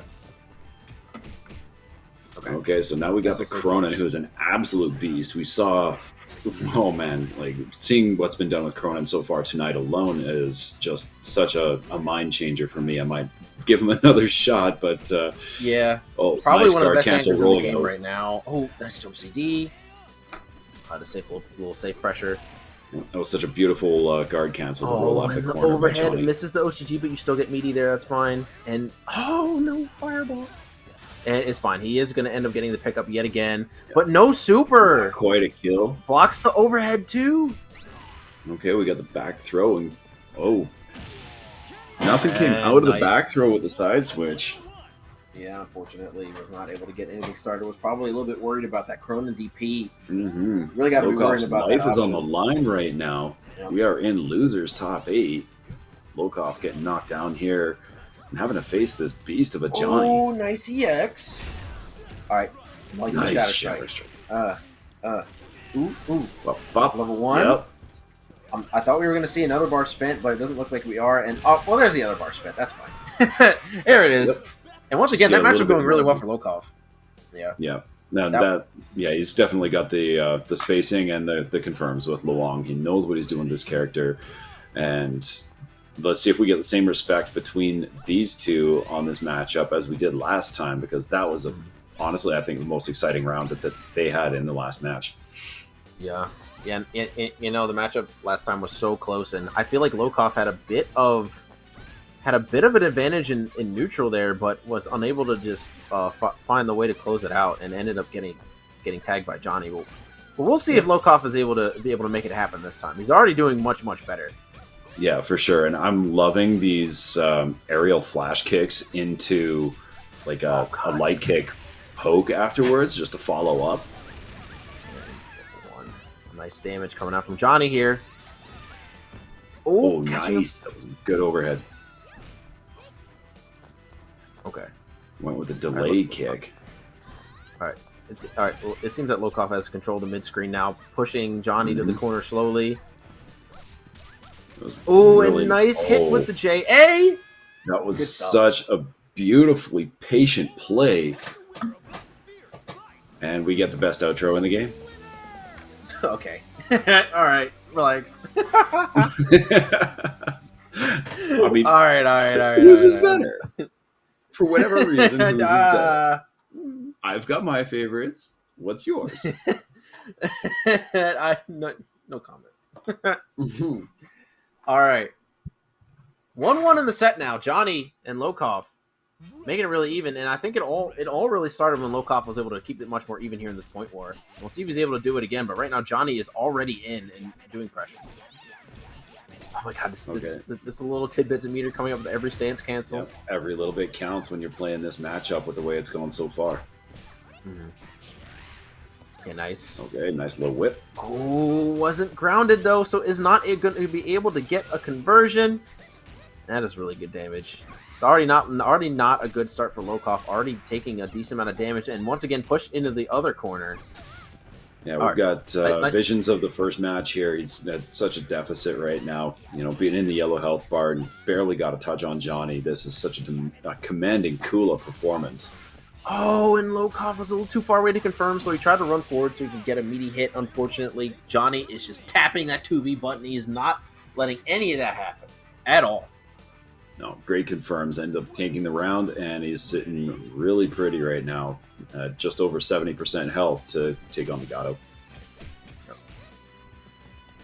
Gato having the 2 bars available. Oh man, unfortunately had to spend the bar.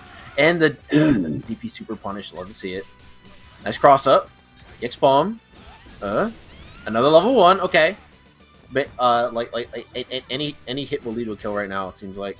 For sure, and he's doing a decent amount of chip just to try and get that much closer. Say spacing on the dash punch, good stuff. Yeah, and he was not only chipping away at the health bar, but that guard meter. No punish on the VP. Say foam.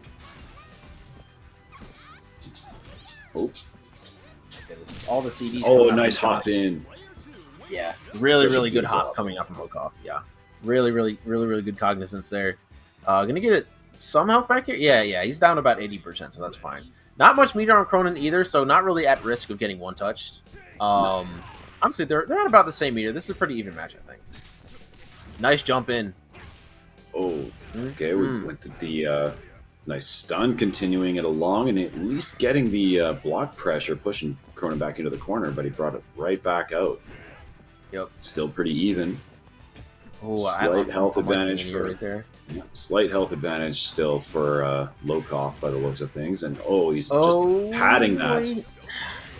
And this EXDP wake up. He's gonna commit to the super and take the lead back from Lokof here. Oh no, no confirm from Lokof on the 2A. This is dead even Right game. now, Nice jump in. any advantage is the most advantage you need right now. Oh, and we're gonna punish the far C with that jump D. Good stuff from Lokof. Gonna take the lead here. And it looks like he doesn't. It looks like he might not need a long comeback to make this game work.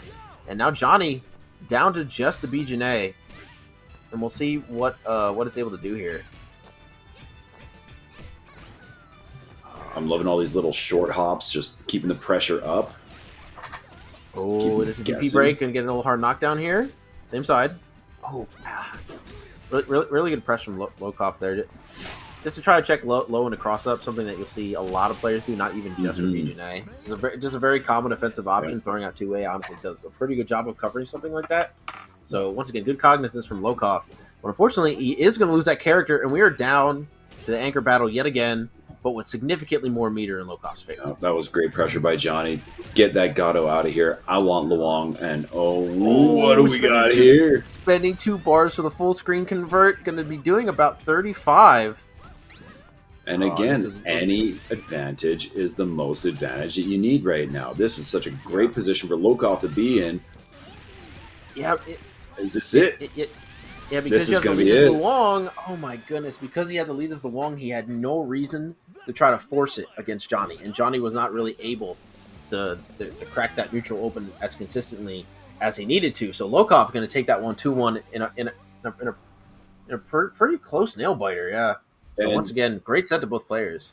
Based on how that match started with Yamazaki just getting completely destroyed, Lokof brought it back with such a commanding performance, and you love to see how he just never buckled under pressure and ended up capping the set with that Luong. Yeah, no. Once again, really good stuff to both players there. Good stuff to Johny. Wasn't really able to clutch it out at the end, but once again, still good performance landing. Such a great performance. You cannot take that away from him, Johny. Great set, and congratulations on making it so far. Yep. So yeah, once again, unfortunately, guys, well, not unfortunately, but we're going to be taking a quick break. We'll be back in a couple minutes for you, and when we come back, Yurikov versus Violentkain. Make sure to stick around. Thank you.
welcome back, everybody, to Shadow Royalties. Rollback on block number 3 for King of Fighters 15.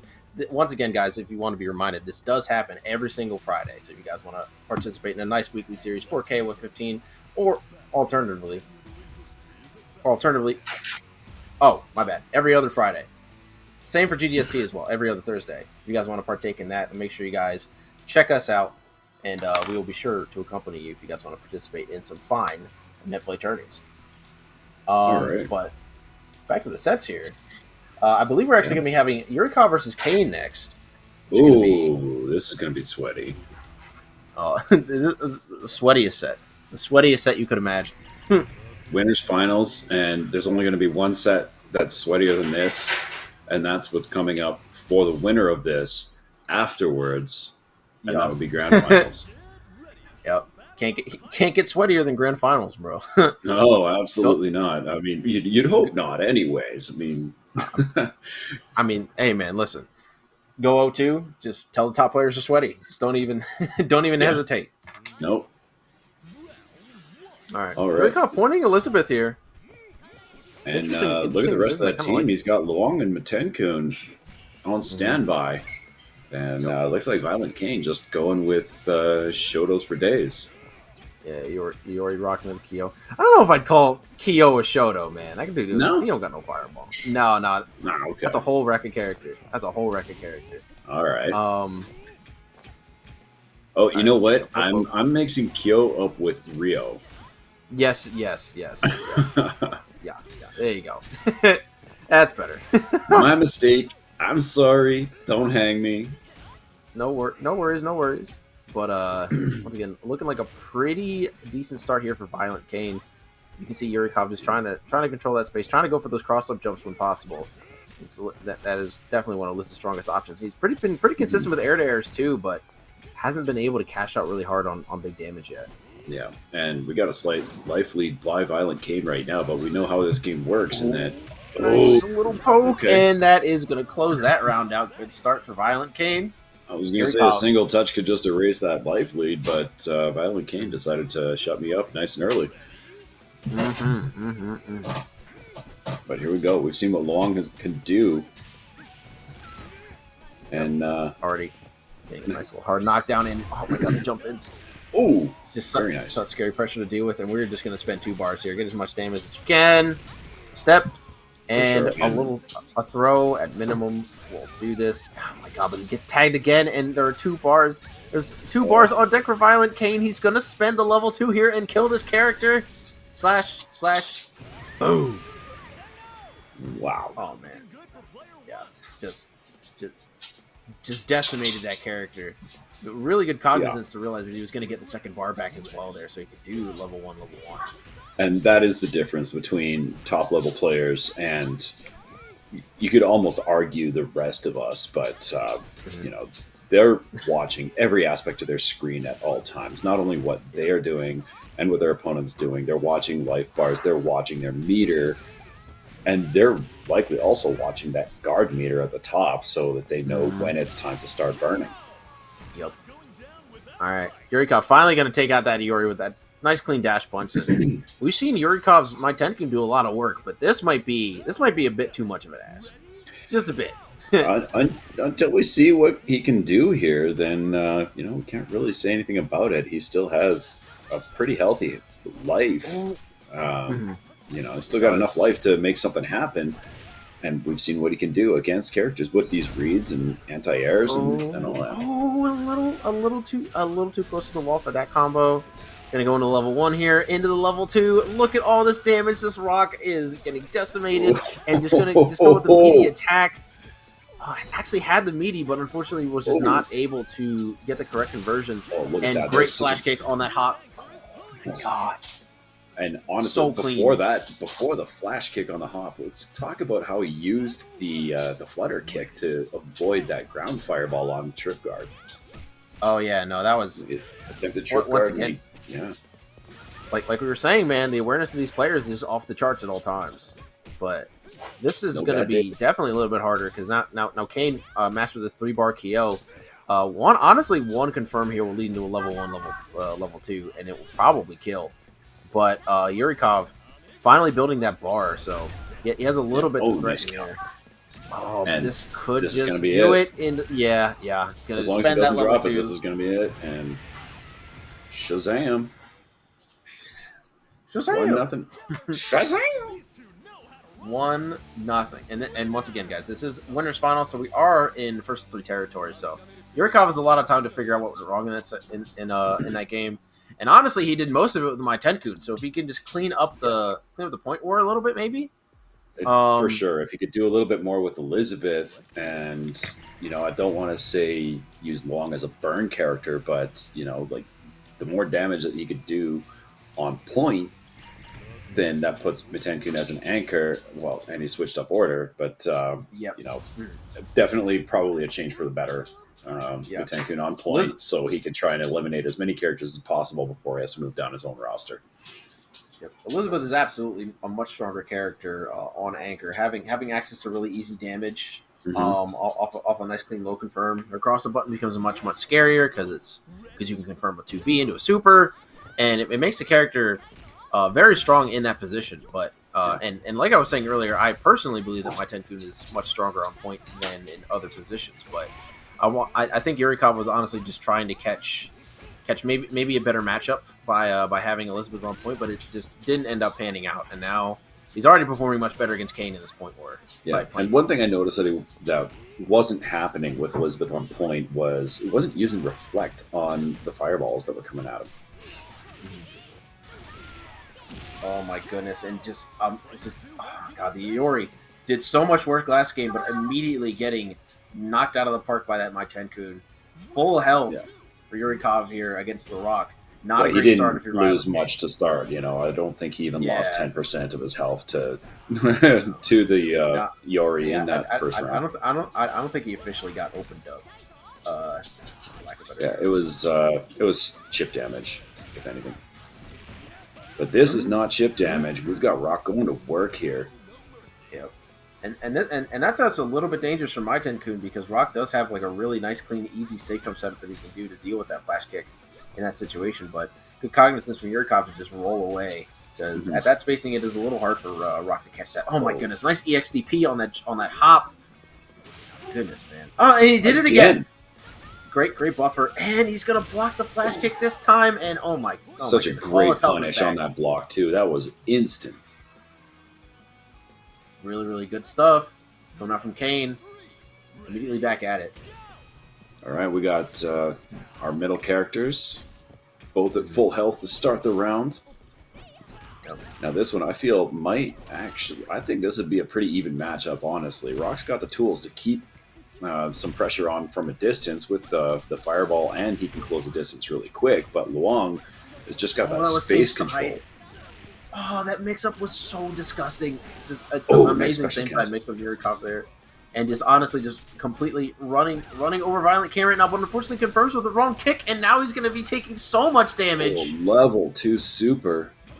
But you got to be careful. Rock does have a decent cross-up button for that situation, but he ended up just going for low, getting a couple taps, but no knockdown.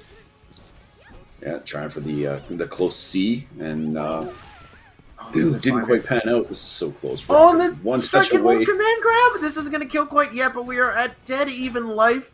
These two are just... This round has just been these two mixing each other and just guessing right consistently, and Kane clutching that round despite losing so much HP so fast. Amazing play from him. That was insane. Just goes to show you cannot give up.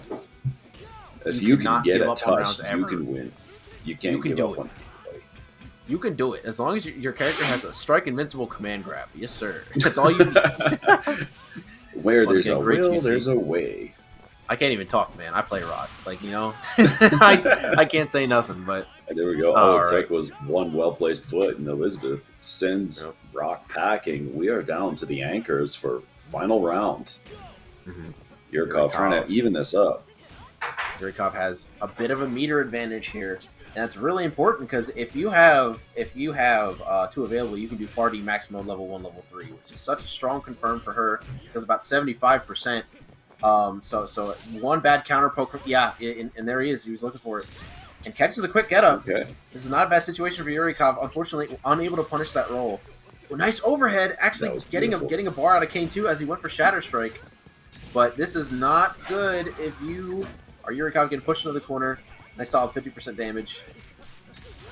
Oh, and the hop kick And into an that is going EX, to be and it. that's going to close it, man. Kane so clutched that game. Yurikov had such a strong lead with that Luong, but Kane just clutching it out. Goodness Lord. That was Playing so good. unreal. Violentkain just stepping it up to a whole different level. Yurikov just did not have an answer with Elizabeth. I think that Mitenkun was putting him on point was definitely the right play. Honestly, I don't know what he's going to do here. If he's going to try and put Luong, no, he brings in the Yori. Or sorry, no, I'm looking at wrong sides again. They got switched up. Yep, it looks like they got switched up when they went back to characters. It's like, no big deal. We'll fix that for you guys real quick. But it is Yurikov down 2-0 against Violentkain. Pointing Luong this time. Interesting decision. Especially with the super strong performance of the Mitenkun in the point war in the last game. And that may be what he's going for. He's going to see what kind of damage he can do with Luong and her space control. Use that hard knockdown for the overhead, or sorry, the aerial, and she's just got such amazing tools to keep you at a distance. But I think the play that he's going for here is to do as much damage as possible with Luong, and then just finish up the point character with Mitenkun and move on down the roster. Gotcha. All right. Honestly, I mean, he was doing all right there. Had a good lead over this Yuri. Yep. Okay, nice air to air. Yurikov doing a pretty good job of keeping this even. Last time these two characters fought each other, it was not good, but he's doing a much better job at maintaining the pace now that he's not taking so much damage for every hit. Okay, taking the block damage. For the low, this is probably going to kill here. There we go. Good. Now we've seen him drop that combo a couple of times in past matches, but it was very key that he didn't drop it that time. Puts himself in a good position at just over 50% health to go up against the middle character for Violentkain.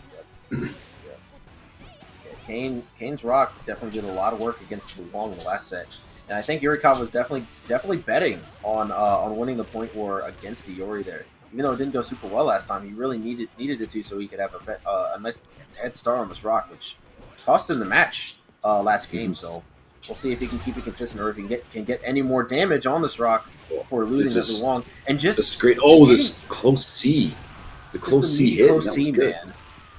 On the cross up, one more HP, going for the sweep, gonna catch. Good stuff to Yurikov.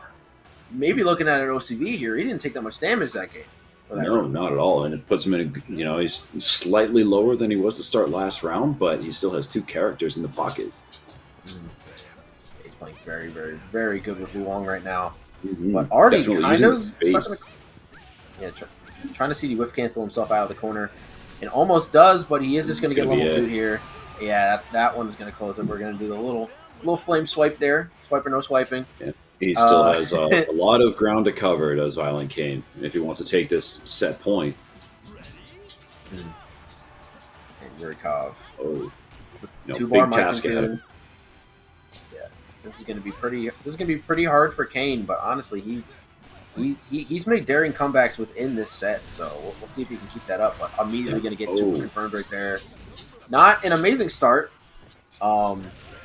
That was a nice projectile cancel there. Or, sorry, projectile nullify.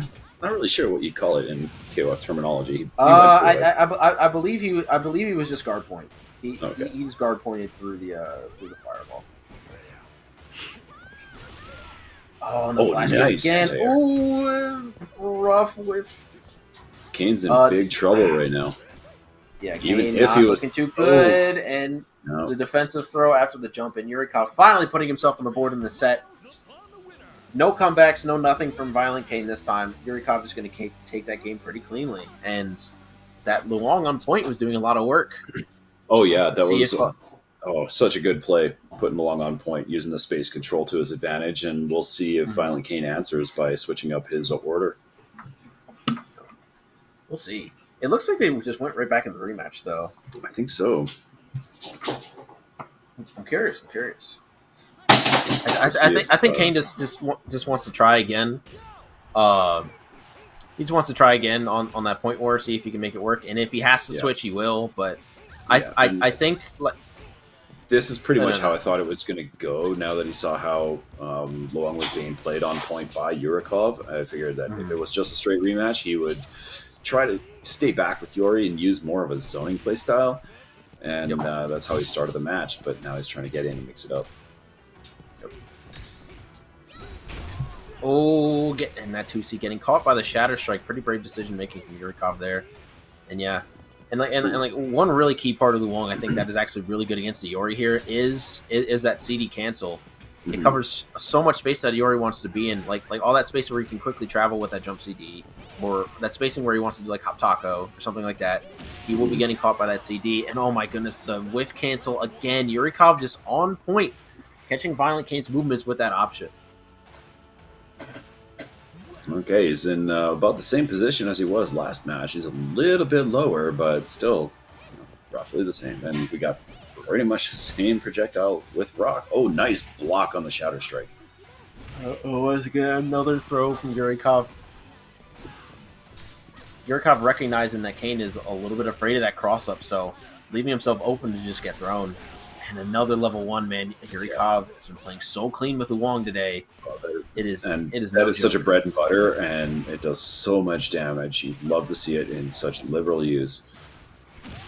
Tried to go for command grab there, but Yurikov's so brave with that jump. Jeez, man. Really, really good stuff. Yurikov just on a roll right now. He cannot be stopped.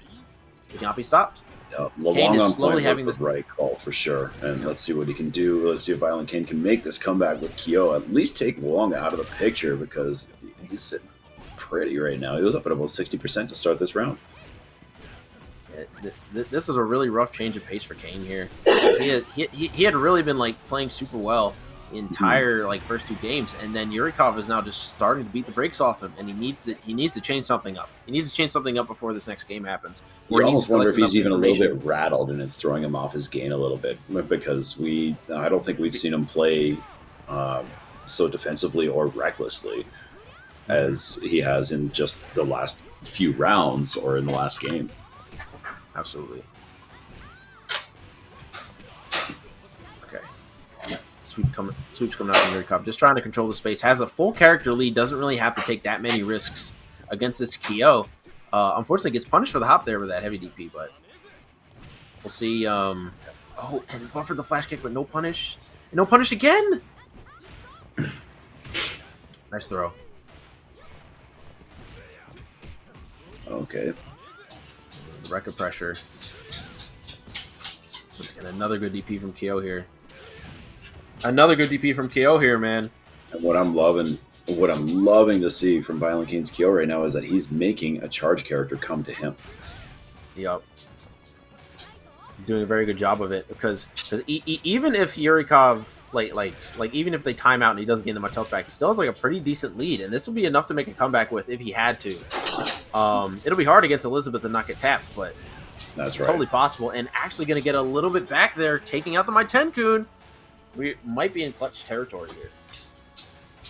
We'll see what comes of it. If Yurikov can pull this off, we go to a Game 5 in winners finals, and that's going to be super exciting to see. But if Yurikov can't close this one out, then Violentkain moving on to grand finals. Yeah, we're just going to do DP in the level 1 there. Going to get a nice little knockdown on the Liz. Only 1 bar remaining here. Yep. Did not end up getting hit. Has to be really careful of the mix-up here. Just watch out for overheads. Unfortunately for Yurikov, was still stuck in maximum, so was not able to max him from that far D. He really needs one right now if he wants to get this kill. But it's going to be really tough to get that hit when Kane is playing the way he is. Oh, for sure. He's playing really reserved, really defensive. At that mid-range, you had to be really careful of that Rekka. Kane is just playing the lead with a character that you don't commonly see that with. Oh my goodness, the level 1, the super loops, good stuff from Kane, great confirm. Oh, this could be just about it. The Rekka. And that's going to be it. Violentkain moving on. The full Kyo reversal, that was the most unlucky comeback he could have made. just a solo KO against all 3 characters, and you brought it back, man. That is legacy right there. That's how you know he's been playing KOF for 25 years or something. That's how you know. That was once again amazing. Yeah, that was great to see. I love to see when somebody has the confidence to really make that one character work. They know it's the last ditch effort, that this is what they need to move on and get into their final match to take the whole bag, which, I'm sure we're being prompted for. I can't hear it. I'm sure you're hearing it. That, how are we funding this bag? Oh, this bag? Oh, this bag that we're talking about. Ooh, it's a little website known as matcherino.com. And if you guys want the specific link, you can go to matcherino.com/t/RobKOF3 to help support this prize pot. Already up to $74. If you guys want, I think there are still 36 claim codes remaining, and each one of those claim codes will add 25 cents to the pot. I'm not going to do the math, but that's a lot. So make sure you guys come through and I believe it's $9. Those codes. Yeah. Oh, okay. Well, it's good. That's good. Any money is good money, and it is free to do so. So if you guys want to come over and do that, please make sure you do so. Or if you want to just donate to us directly and help fund the players, you can do that as well. It just takes you a little bit of time to link your Twitch account to Matcherino, and that is that. Nothing else is asked. Click the button. 25 cents goes into the pot. It doesn't come out of your account. Nope, nothing. No charge to you. You can add prize pool for this tournament and for future tournaments as well, if you guys want to do Matcherinos for those as well. Also, I want to talk to you quickly about Summer Jam coming up this summer, August 19th, over in Cherry Hill, brought to you by Big E Gaming. We love this event, guys, and it is the biggest event that is the closest to me. So I would really like it if you guys came out, honestly, for real. I would love that. So if you guys want to come over to an event, if you're in the area, if you got some money left over, make sure you guys come over to Summer Jam. It's a great event. It's a great time. Please do not miss out. All right. It looks like we're going to be going right into Lokof versus Tamago. And this set is going to be pretty interesting because both these guys are very, very high-level players. And Tamago going down to losers actually a little bit earlier than I think a lot of people would have expected. Actually, taking that L to Yurikov, probably it's not unexpected that Yurikov would win, but Tamago is hot off the heels of winning Combo Breaker. So it is a little surprising. Right, and neither of these players even laid down for their set. They brought their all, and they got, honestly, it was just down to a button press in some of those rounds or some of those matches. It was just a matter of their button coming out that 10th or 0.2 of a second after what ended up being the hit confirm that killed them. Yep. Yeah. Except for Tamago playing Kula. That's just danger for everybody. That's just danger for everyone. And that's actually pretty important when we talk about this set specifically, especially from the terms of Lokof here, because Lokof was struggling a lot versus Johnny's Kula as well, and that set was incredibly close. They had the same point war, and in game one, that Kula also just kind of smacked up the Yamazaki. He was able to fix it by the end of the set, but having that be like your first, having that be the trendsetter in the beginning of a set is not good. And honestly, I think that Tamago is just far more aggressive with Kula on point. When with Johny, I think he was more respectful of position and frames. Tamago is just trying to get in there and kill you right now. Tamago's just doing it, man. He just believes. Yep. He's just trying to get in there and kill you right now. That's all he wants. He's got somewhere to be, and he wants that extra $75 to $100 to do it with. Oh, yeah. Okay. Nice jump in coming out from Lokof, and this will lead to a kill as long as he doesn't make the mistake of dropping this combo, and he does not stand up. That's Lay down, Kula. Stay down. We're moving on. Give me rock. Yep. Back to Rock Howard. All right. I'm not sure if I'm a fan of the half jacket that Rock's wearing right now, but I kind of want one. Oh, and we're actually going to be able to get the side switch here. Set up the combo so that he could OGG the other way, and oh my goodness, man. Tamago just believes in every button press, man. Goodness gracious. So many wake up 2As, so many wake up 2Bs. My man just believes with his whole chest and has probably some of the best Abare I have ever seen. He's so good at just sensing when the right time to press is. Good stuff. For sure. It's served him very well in previous matches, and it's not letting him down here either. So, it seems to be a major part of the game plan. Obviously, number one, don't get knocked down, but if he does, then he knows exactly what to do when he's getting up. Yep. Here we go. Safe jump. Oh, actually does the jump CD a little late, so it kind of tricks Lokof's eyes into blocking high, and he gets caught by the low. Amazing play from Tamago. A 1-0 lead. And this is first to 2. So Lokof is already on the back burner here. Okay, so losers semis is only a first to 2, and then losers finals will be a first to 3. Losers finals will be back to first to 3, correct? Okay. All right. So let's see how Lokof adjusts to what we just saw. If he's got some kind of an answer for this oppressive Kula. Yeah, we'll see if Lokof can play it a little bit safer again this time. Make the same adjustments he did against Johny. And stand back a little bit. Yeah, I'm not sure if he's trying to get right in there and mix it up. He doesn't want Kula to have that space to do what she needs to get in. Oh, that was an excellent jump CD from Tamago, and he's going to get the empty low. Nice DP. Oh, I like the wake-up button there from Lokof. There we go. Very nice. Unfortunately, missing the link. That one incredibly tight. And what a counter! That was beautiful. That was really tricky from Lokof because the startup looks a little bit like he was doing a stance cancel, and he ends up getting caught by the counter because he was just trying to run up and punish him from gaining all that meter back. But really, really tricky from Lokof right there to go for the counter. And now Tamago, down 1 Kula, and back to the rock.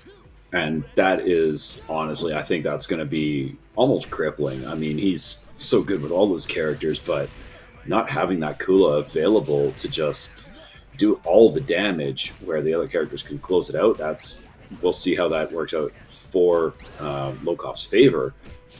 Yep. And right now, it's looking really good. He's tied things up against this second character while he's still on his own point. Okay, Rock, while Rock has pretty strong neutral tools, he is a little bit one-dimensional, so it's a lot easier to cover if you're playing Yamazaki. And oh my goodness, look at that. He's playing it so perfectly, got Tamago in the corner, and basically siphoned off all of his options of trying to get away. Now, I'm not sure if you noticed during that last round, though, Musty, how Lokof was just so on point with his anti-airs, just doing those standing jabs. Yep. Rock's main way to get in is that hyper hop jump CD, and if you cover it pretty effectively, it makes it a little bit harder for Rock to be able to play his game. But this is looking pretty good for Tamago, though. Finally going to take out the Yamazaki with 48 seconds left. Going to have full HP, wholly full HP, and now we got the Geese back. Yeah, and he's got quite a task ahead of him. Even though he's using Cronin, he has to get through Geese and Gato if he wants to take this and win the set. Nice. Okay, we got a beautiful hit confirm. And we're going to be getting the Ender for that little bit of extra damage. And just counters on his wake up. He knows that Tamago has been going for a lot of Abari wake up 2As, and he's just going to go for that counter just to catch it. And oh my goodness, not going to kill 1 HP. 1 HP for Tamago. And what an EX! What an EX, dude. Oh, this is a little bit scary if you're Lokof here. You can't take another big hit like that or you die. I mean, this Cronin had so little health left. He had so little health left. And honestly, Lokof was still in a really good position. Even if he lost Geese, he was in a very good position to finish it with Gato. What a statement, man. Just immediately bringing it back on Tamago there. Just that Yamazaki, and once again, it's all about that point where if that Yamazaki can deal with the Kula, the rest of the set just kind of keeps flowing in his favor, and you can kind of see that happening when Tamago was trying to play the Rock against the Yamazaki. He wasn't really able to get away with the game plan that he normally goes for, and the Yamazaki just kind of took over the entire match until Cronin finally put it down. But yeah, already, once again, looking pretty even. And now I was mentioning in the last set how, we figured that Yamazaki would be better off if he was using his spacing tools against Kula, but he did what he could to just get in there, and he honestly removed Kula's mobility from the game, and that's what worked to his favor. Yep. Okay. And that's another thing Once with again, Tamago, using those frost breaths and doing all sorts of just little things to try and build that meter when he's not within striking distance. oh, look at all this damage slowly piling up from the poison. Oh, nice little run-up throw. Only needs one more throw in order to kill here, but it's just going to go for the pressure. And the CD, Tamago is going to use the bust out. Oh, nice jump in, but no confirm off the jump C, but it's fine. Yeah, no, we're just going to go for another low poke. You know what? Screw it. Why not? I mean, this is pretty much looking like set play from Tamago right now. It doesn't matter if he gets a hit confirm or if it's a complete block string. One hit to take each other out, and this will set the pace for the entire game. Lokof pretty much needs to take out the school if he wants to win this game, and he does. That's it. Nice anti-air. 9 seconds remaining. Oh my goodness. Good stuff to Lokof right there. Tamago now stuck with the rock, but not nearly as much health that he has to take out as he had to last round. No way is he as comfortable as he was in the last match. Only started this round with just under 20%. Oh, and the mix-up. Oh my god, the 2A into the command grab. Great stuff from Tamago, evening it up instantly. And now we got another Father-Son battle. And I think right there, Lokof was pretty much looking for prayers as his greatest weapon, but here, let's have Geese versus Rock. Oh, nice overhead. Yeah, and the Abare right there. Ends up working out, but killer. I'm liking the neutral in general from Lokof. Mm-hmm. Yeah, it has to push Rock off there. You cannot be taking that mix up when you guys are this even. You can't really let him take that lead, and which is look like exactly what's happening. Oh, and the damage is going to be insane. Level 2. Oh, not quite going to kill. Level 3. Oh my god. We got to climb level 3. Look at the damage. Not a climax. Okay, my mistake. Is a climax. That is a climax. Yes. Oh, okay. I'm used to just huge cutscenes, but that was that is a He has 2 climaxes. He's got both. Okay. He's got both. He's got the normie looking one, and then he's got the super looking one. We're chilling. All right, Lokof down to the Gato. We'll see if it's able to close the distance here on Tamago. But he really only needs one hit in order to get this, and he gets it. Hop over the spark. Beautiful hop over the spark to close out that round and bring it down to the anchor characters. Oh, wow. Not even going to need to spend any meter to get that kill right there. And we are at a dead even game. Basically dead even meter. And immediately Lokof is going to get that hit. Pushing Cronin all the way to the corner. Tamago with a wake-up match. And being semifinals, this is match point right now, folks. This round is the deciding factor in who moves on to losers finals. Okay, I'm liking the nice confirm. Oh, and the trip guard right there, good stuff. Lokof. He's actually going to build a second bar here. He does. He's only going to spend one. He's only going to spend one. Probably a smart move. Okay. Just use his next hit confirm just to cap it. If you're Lokof, this is still terrifying. One hit from Cronin, and you still die just like this. Level 1. Kaboom! No! And Tamago takes it. Tamago takes it with the Cronin. We have our losers finalist. One little tap from this character, and your health bar goes bye-bye. That is unreal. Man. What an incredible set from both players, though. Lokof was so close to getting that win, but 2 bars would not have been enough there. Suspending the meter wasn't worth it. He wanted to save it for a potential guard cancel, but ended up getting caught anyway. Jeez, man. Good stuff to Tamago for clutching that set. That was so close. And again, this goes back to the awareness of these fighters, right? You know that if you get that hit, you have to be able to confirm that on the spot, because this game is so unforgiving with its inputs. If you're not hit confirming within the same fraction of a second, you're not getting it at all. Nope. Yeah, that is so unfortunate for Lokof, but he did play really well. Great set. Probably maybe the best set of the night. I mean, the rest of them haven't happened yet, but that was pretty good, man. Yeah, I mean, winners finals was great, but honestly, I put this one that little notch above. Yep. Speaking of best of the night, you guys can check out the best website of the night, aka Matcherino.com. Matcherino.com/T/RobKOF3 if you guys want to participate and give into that Matcherino. We still have 36 claim codes remaining. I believe there's probably a chat widget for it, right? Am I correct? Is there !Matcherino in the chat? I'm sure there is. There is! Make sure you guys go check out !Matcherino. in the chat, and you guys can go over and collect those claim codes. 36 still remain, and it'll add about solid like $10 to the pot for free. So if you guys want to do that, please do so. Or if you want to donate directly, you can do that as well. Just drop us a 5 or a 10 or whatever you got, man. If you have money to give, please, we would really appreciate it. And then also on that same token, another one of the best things is one of the best East Coast majors, Summer Jam, coming up to you guys August 19th and 22nd of 2022.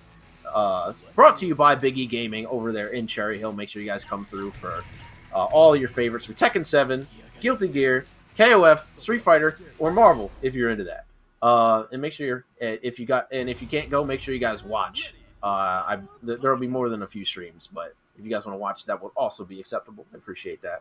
But alrighty, back to losers finals. Tamago versus Yurikov. So I don't even know what to expect out of this. Honestly, like this could very easily be a grand finals matchup, and this is the first I've seen of these characters or of these fighters, let alone them playing against each other. So I've seen how this Kula works. I've seen how Yurikov works with his characters in all positions, and this is just going to be something else. Yeah, so this is actually a run back from winners. This is the winner semi set that Yurikov was barely able to clutch over Tamago. And we're actually going to be seeing the Benny from Tamago again, but going to be running the mid position. Interesting decision. And Yurikov actually running Rock. I actually got kind of mixed in the beginning because I thought that Tamago was on the right with the Rock and we got the names wrong. But no, Yurikov is just rocking the Rock right now. Not a typical pick that you see from him. Yeah, and we saw Benny Maru as the point character before, but honestly, with the way he's been using Kula as the point and just the amount of incredible damage he's been dealing, this is probably the right call. But Yurikov's having none of it, honestly, keeping it nice and even. Yep. Yeah, this is looking like a really even-Steven game here, and no confirm actually going to backdash over the low, but a huge mistake there from Tamago might cost him the character. Oh, tries to bait DP from Yurikov there. Oh my god, it's just a tap away for Yurikov to be moving on to... What the heck? That was medium sir. That wasn't even invincible. I'm going to go insane. What? I guess it has a big hitbox. Good stuff for Yurikov. Yeah. It's just whose button came out first on that one, honestly. Yep. Tamago already put in the corner with his Benny, and the DP trade going to work in his favor. Like how he's using that air electric or the air lightning ball to keep himself a little bit safer, just in case of a hop in attempted air to air. Yeah, Raijinkin looking pretty clean right there. The anti-air Raijinkin also cleaning up that round for him, and looking pretty good for Benny here. Like, I think the only issue in this matchup is just like range capability, because Benny has like a couple of like he has Raijinkin and sweep as like some pretty good pokes. But I think in general, he's going to struggle to deal with the range of Luong. Now, Benny was a character that was used to win Combo Breaker, is he not? Yes, Tamago did play Benny at Combo Breaker, and he was playing really clean with him. I just think this matchup in particular is going to be a little bit different. Mm-hmm. Nice. Now, there's a confirm I can never really seem to hit. I just noticed that Yuri came in and did a jumping C into the aerial flash kick, and that's one that I've never been able to hit myself, but maybe my timing's just off with the buttons. And yeah, you might just be pushing it too early. Too early or too late, I'm really not sure. Honestly, I'm old, so it could just be the reaction time. It's possible. Right. Once again, looking pretty good for Tamago here to maybe close this round out. Has the 2 bars available. Level 2 Raging Storm will absolutely kill here. And we have a dead even game on Anchor for a game 1.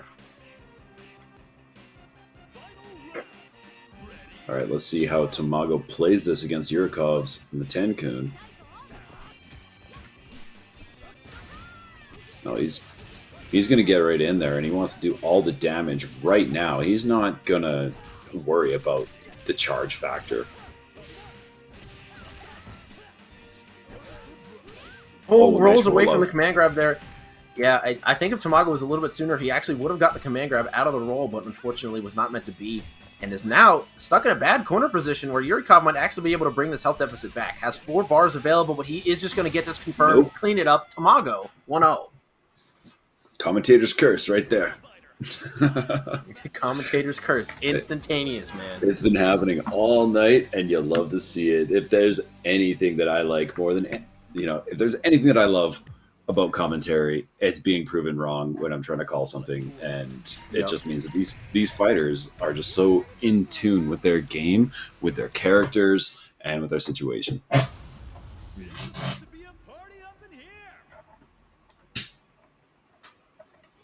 All right, Yurikov and Tamago. Game number 2.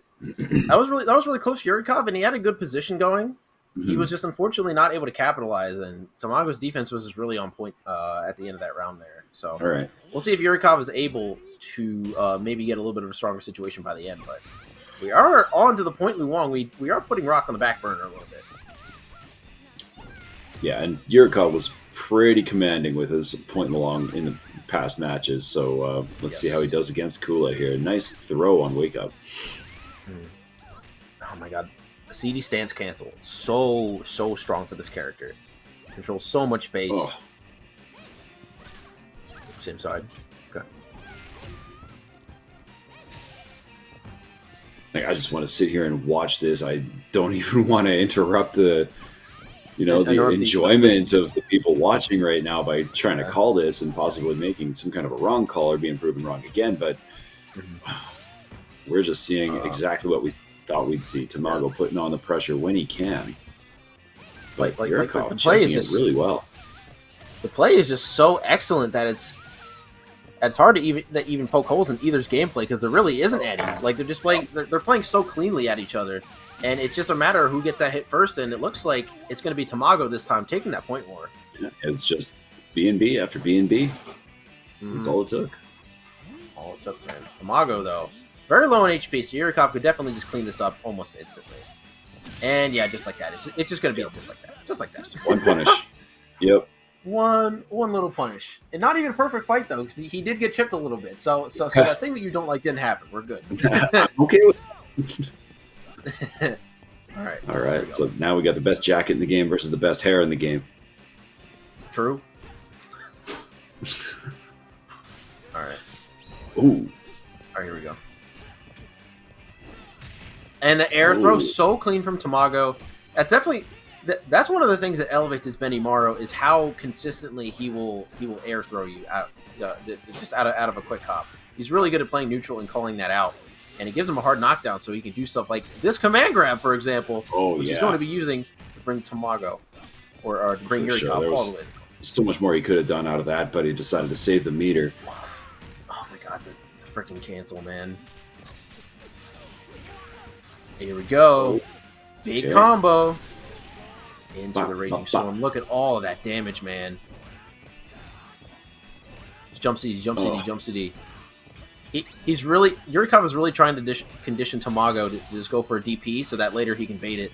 And it might not end up actually working in his favor because he might actually end up losing a character here if he doesn't play this right. And just like that, good jumping from Tamago. And there's not much time left, so he's not gaining much health back, and we're likely going to see very high health on the two middle characters to start the next round.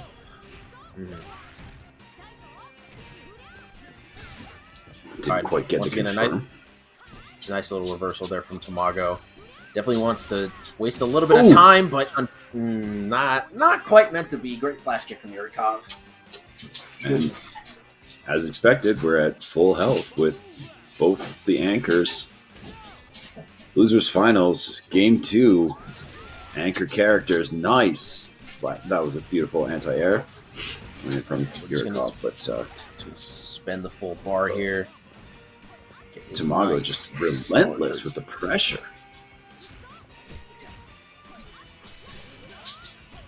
All right. Unfortunately, Yurikov pushing light in the wrong way, accidentally getting auto combo there, and wasn't really sure what to do afterwards.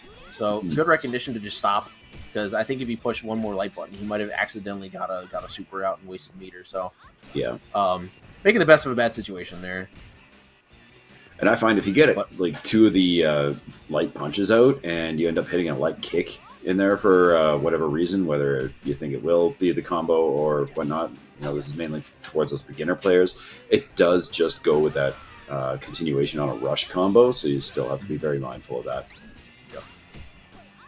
Okay, this is still pretty good for Yurikov. He has a small lead, and nice catch with the dash punch there. Run up throw. Ooh. 1 more HP, but honestly, if Tamago gets one little touch, like this, it will just close out the entire game. Oh, command grab. This is the touch I was worried about, and that is the game.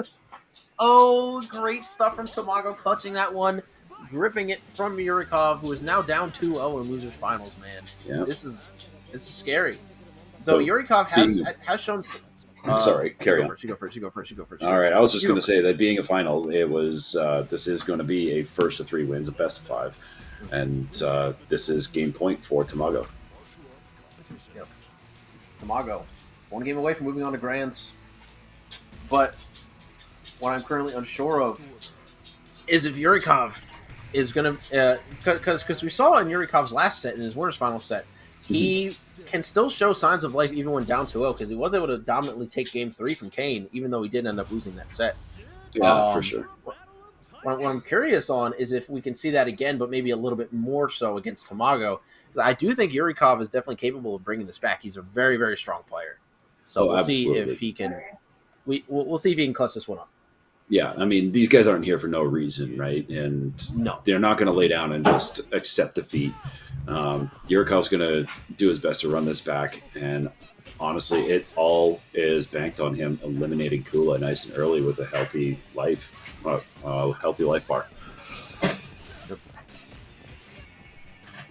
All right, already pretty good start for Tamago here. Yurikov actually going back to the point rock. I'm not sure if that was the greatest decision. I think the point Luong was what was getting him the most mileage. Yeah, throughout every set that we've seen him with the point Luong, that was definitely getting him about as much advantage as he could have in a set. Yep. All right, I'm liking the pressure from him, slowly whittling down Tamago's guard bar and pushing him to the corner slowly. Mm-hmm. Just poke after poke, just getting a little bit itty bitties of damage here and there.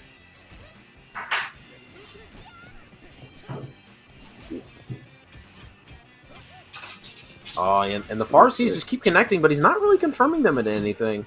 No, I think just that little bit of chip is all he's really wanting to do. He doesn't want to rush into anything. He doesn't want to dash into any kind of a wake-up attack.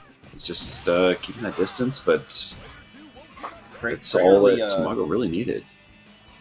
Great early neutral jump button from Tamago. Just going to finish that one up a little bit. And now we're down to the Luong. Has a bar and a half though, so first hit will do a decent amount of damage. So we'll see if Yurikov can bring this back and maybe deal with the Skola.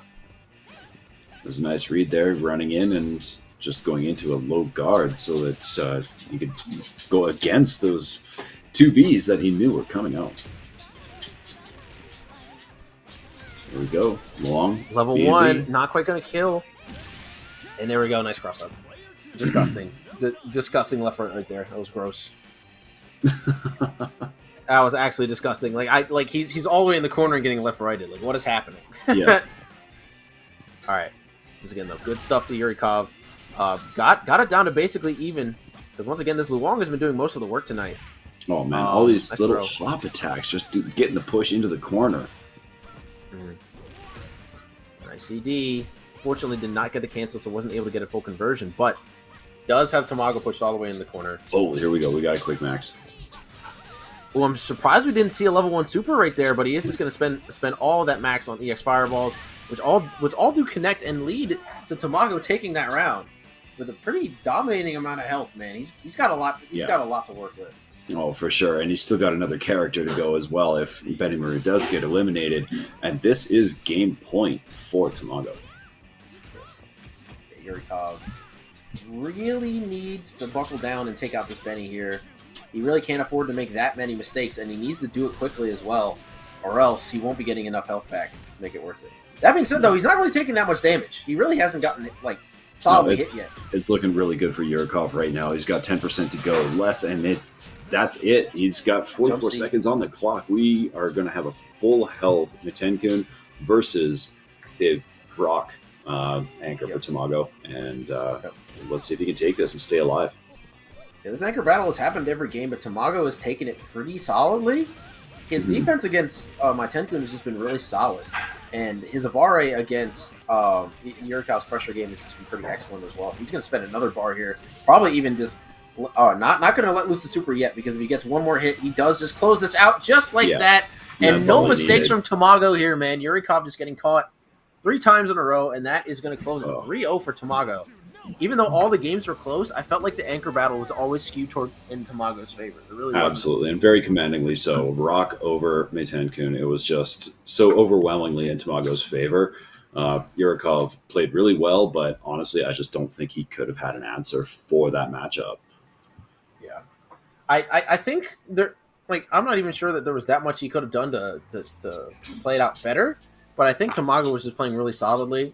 And he just had all the right answers at all the right times. So once again, I mean, I'm not too familiar with Meitenkun, so I don't know what he could have done to go against the pressure that was being put on him by Rock. But no, congratulations, Tamago. Moving on to grand finals, and again, great performance by Yurikov. You didn't get there for no reason, but great showing, and it's been super entertaining watching all of these matches tonight. Yep. Speaking of entertaining, you know what else is entertaining? Pushing Making a little money. button on making money. You know what? Yeah, you know what? That's true. Making money is very entertaining, which is why you guys should go check out our money maker, Matcherino, matcherino.com/T/RobKOF3. Alternatively, you can also type in !Matcherino in the chat, which I'm going to do for you right now, just like that. Bam! Go to the Matcherino, claim those codes. We still have 35 left, which means somebody claimed a code. Thank you for that very much. Each code claimed adds 25 cents to the prize pool, and we got 35 left. So if you guys are in the stream and haven't gone to the Matcherino yet, please do so. Please click that button. It is completely free to donate to the pot if you claim that code. Thank you very much. Absolutely. Speaking of completely free, that is exactly what you will be when you go to Summer Jam. That'll be exactly what you are when you go to Summer Jam on August 19th and 22nd, 2022. Brought to you by Big E Gaming over there in Cherry Hill. Nah, but seriously, guys, you guys will do fine, I swear. Make sure you guys come out. If you guys are in any of the big games or even any of the smaller games, I'm pretty sure Skullgirls is there. But if you're in the big games, you got Tekken 7, KOF, Street Fighter 5, Guilty Gear Strive, all those games. If you guys want to come out and get freed up, have a great time over at Summer Jam. Please. And if you guys want to go over and sign up, please do so. You guys can look that up on start.gg. And yeah, thank you guys. And surely they have the side setups for offline matches for games that may not be there. If you were to bring your own systems, or even if they had it on another system, if you're into the Injustice or Mortal Kombat, or if they didn't have Ultra Street Fighter 4 and you wanted to play that, then, I'm sure that there's going to be the interest. With so many people going to be there, it's just so much fun, honestly. I've only been to one offline in my lifetime. That was a month ago, and it was honestly some of the greatest fun, just even meeting the people that you've interacted with so closely, some of your favorite streamers, some of your favorite players that you've been interacting with online over the last couple of years through this whole pandemic thing. Getting to meet them in person is just a whole other level. You get to see who the real ones are, and honestly, most of them are. Yeah, no. That's the thing about big events, man. They've been doing much better with casual setups in recent years. So if you go to an event and you're at a bracket, you don't know what to do. There's usually casual setup for you to go and play on. So it's like they've really been doing a really good job lately of having really good events. So if you guys want to go check them out, please do so. And I believe our next set is our final one. I believe next up we're going to be getting Kane versus Tamago, who have somehow not played in this tournament yet. I don't know how it managed to happen, but they completely avoided each other. So until now. This will be the first. Until now, this is the first time they were playing tonight. So let's see how it goes. All right. Well, there's no running away now. Let's see if Tamago can keep up the pressure that he's been putting on with Kula on point, and if Kane's actually going to allow for that to happen. Let's see what kind of an interaction we have and what kind of an answer Kane will have, because that's honestly one of my biggest things to take away from how this matchup is going to go. It's going to be about how he can take out Kula and move on. Yep. Kula's been defeating Kula has been the deciding factor of a lot of sets tonight, and that just kind of shows how strong the character is currently. And not even just Tamago's Kula. Johnny had such a commanding Kula as well, and they played so differently. Johnny's Kula. I think we actually had one more Kula too. On stream I don't think we did. Never mind. I take it back. Yeah. Johnny's Kula was super clean as well, and that character is just kind of running a train on people in pressure situations. Tamago getting caught there though, taking a bit of damage, but getting out with that reversal. Speaking of reversal, what a DP from Kane just in the middle of a block string. You got the counter reversal on it, and this is such a healthy life lead. Kula down to 40% health right now, and Violentkain is just, he's really putting it on. Just look at all these hyper hops and just the pressure game, and that's going to be it. Yuri taking it, and I don't think he's going to be quite at full health for the start of the next round, but it's still very, very healthy with 2 characters still remaining. Super dominating round 1. That Kula was not really allowed to breathe, and when they were, it really wasn't benefiting. It wasn't really benefiting Tamago at all. The Kula was just getting kind of stuffed out. It got stuffed out so hard that I honestly wonder if we're going to be seeing a switch to maybe Benny over Kula in the next round, but we'll see. Kane though, playing super good right now. He is mistakeless. He's flawless currently in his gameplay, except for that. That was a really good poke from Tamago though. If you're getting hit, you're not flawless, but no, right, that was a great answer by Tamago. He lost a lot of health on that rock, but his answer to it was, he just reduced Yuri to nothing in very short order, and now it's a rock mirror. Oh, okay. Nice to confirm right there. Oh, we're not actually going to get special cancel there. You're going for reset or dropping a combo, either or. Not a great position that Tamago left himself in. Kane, though, still stuck in the corner, but with a run-up 2B, breaking our boat. Level 2, we come out, not going to do it. Not 1 quite a HP. kill. Okay, just trying to chip him out with the sparks. Oh, a little late. Oh, missed the dragon punch. I honestly wonder if Tamago was trying to buffer command grab there, and unfortunately just didn't get his back input. That's totally possible. Yeah. But even if he didn't, that honestly isn't a bad read to try to read a hop. But that was definitely pretty precarious, and it's going to cost Tamago a lot unless he's able to get something started with his Cronin. Nice run up throw. And he's got the corner position. Bet it all on the DP right there, and he's not going to get safe jumped. Yup, and he bet it all on a safe jump again. Yeah. Goes for the optimal half bar. And, my goodness, every DP getting caught. Tamago is trying to Abare it, and he was just wrong 3 times in a row. Amazing stuff from Kane. Yeah, unfortunate the way things worked out for Tamago there, but Violentkain in a very good position because Tamago does need to win 3 in order to reset this and go into the final set of first to 3 in order to take the whole thing, right? Oh yeah. He needs to win. He needs to win 3 games and then 3 more games. It's going to be hard. And honestly, the point where that first game did not leave a great impression. I'm a little worried for Tamago right now. Well, we'll see how he responds to it, and if he can do something differently. But it's not looking good with the way he's just getting bullied right now. Yeah, he's just getting safe jumped, and Tamago is doing a lot of commitments to DP. I think right now against Kane, he's trying to commit to the "I won't do it again" strategy. But Kane is just like, "Oh, you just keep doing it. Okay, I'm just gonna safe jump now." But that being said, Kane is also getting punished for DPs. There's DPs all over the place in this set. And so many DPs. It's just, again, the awareness of these fighters. They know exactly when it's time to hit that button. They know when something coming in is safe and when it's not safe, and when they can punish it completely. And not only when they can punish it, but when to cut that punish short.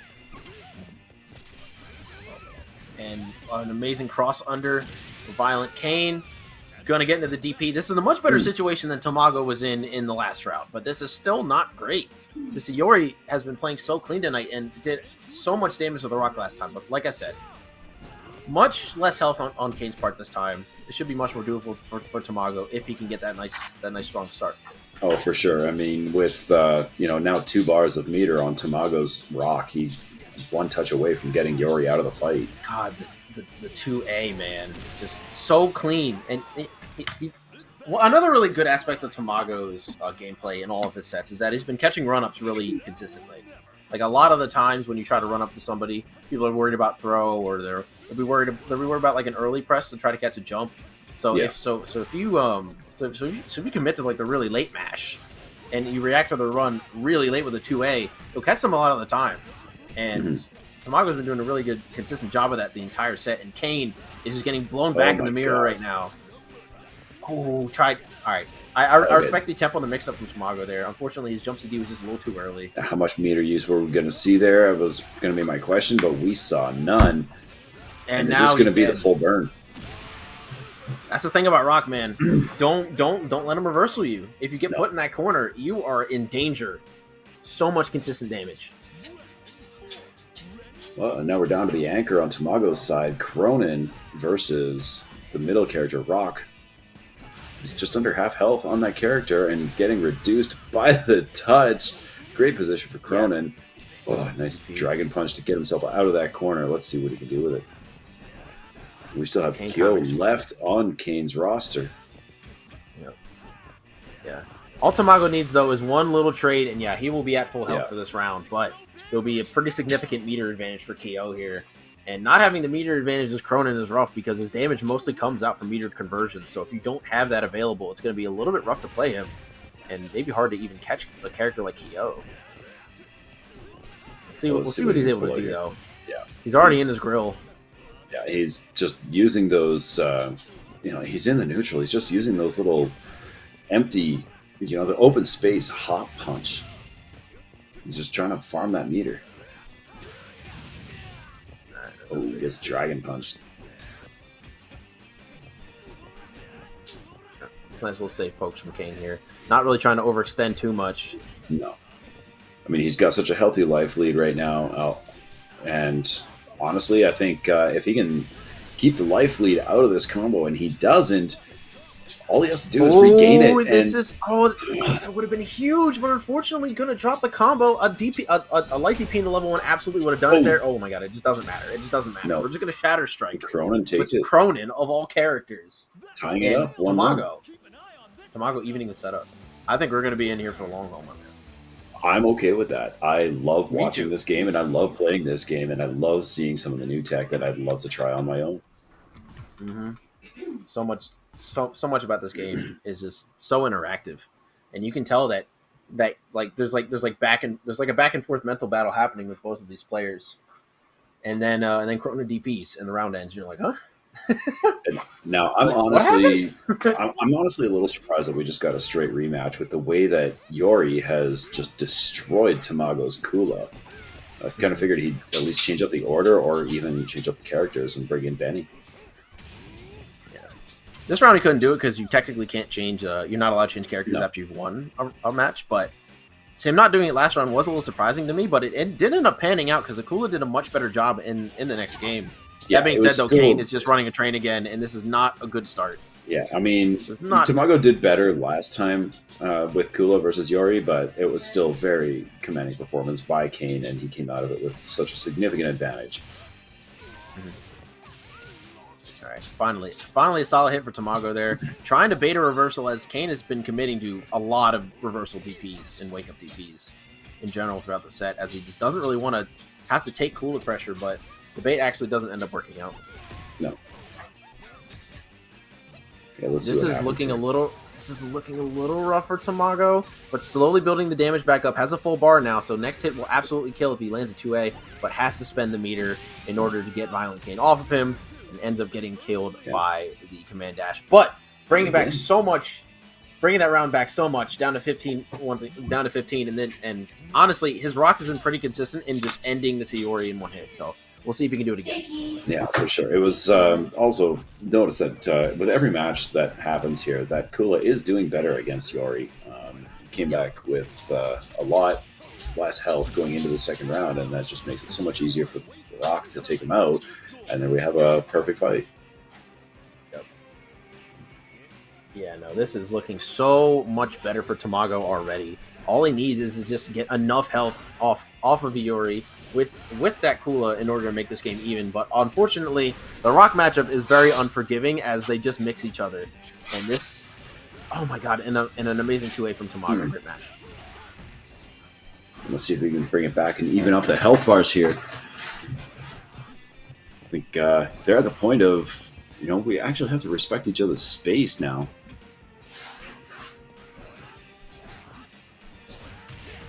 Oh, Beautiful counter. I love the counter right there. Unfortunately, going to end up dropping the confirm. Maybe a little bit too far away for EX kick.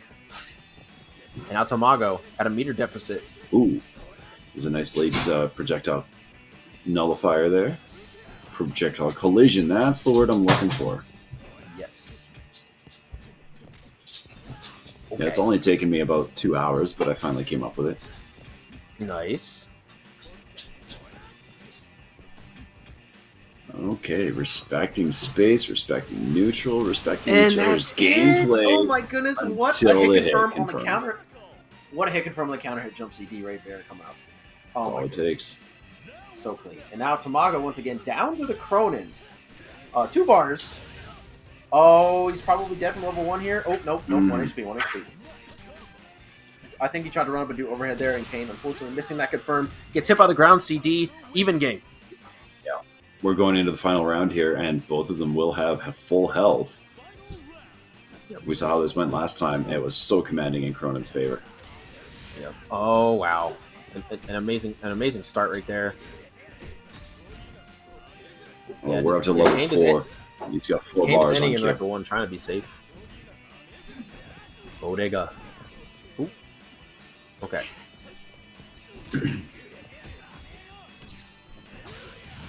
Oh, nice counter into the Dragon Punch.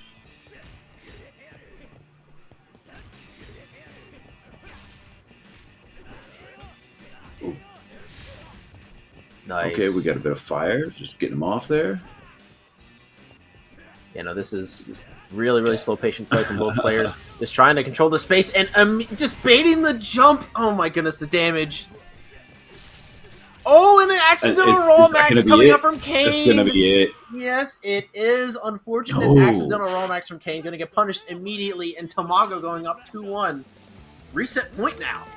If he wins this game, we have another set. This is what we're here for, folks. Honestly, this is the gameplay we're here for. You don't take the slow pace of that final round as being like, that is not a slight against either character's abilities. Honestly, if anything, it's speaking to the increased ability they have over a majority of players in the game and in fighting games in general, is because they are respecting each other's space and they're looking for that opening to completely capitalize on. Absolutely. It's really clean play from both of them, and up until the very end where Kane accidentally rollbacks. But you know, we're gonna leave it behind. Kane actually switching out the Kyo for the Cronin. Makes sense. Fight fire with fire. I mean, quite literally too.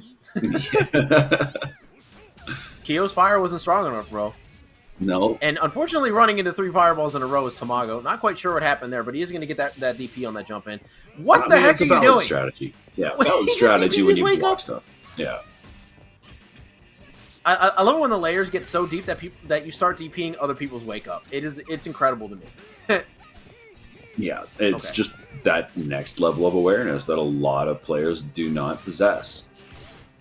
There you go. Okay, really good start for Tamago here. Might be getting this reset a little bit faster than I expected, because Kane is kind of on the back foot with this Yuri now. Oh, well, every match we've had a better turnout by Kula against Yuri, and he could actually pull this one off. It looks like he is on the command dash. Not quite going to hit, but we are going to get a command grab. Beautiful slide switch. Puts him in the corner. And he tries to DP his wake up, and it doesn't work. Oh! But it still puts him in a good position to take this Kula out nice and early. I hope that was command grab too, because command grab is half circle back forward, and I believe it is on the same input. So my expectation is that he EXDP don't complete exit. But if he didn't, honestly, kudos to you, man. I do not have it in me. Oh, just missed a command grab there as well. Yep, but there it is. Just throwing it out. He has a reversal option. It does have that strike invincibility, so good stuff to Kane on the recognition. And now this has happened so many times where we just have a perfect health rock mirror. Yeah, but it's on the other end now because now Kane was the one that brought it back to this. So we'll see if he can keep it consistent. What a counter! Oh, that counter! So clean. Oh, there we go. Nice hop over the low. And we're seeing a lot of these by Tamago. He loves using these little advancing hop attacks as his way to gain ground and maybe even do the corner push.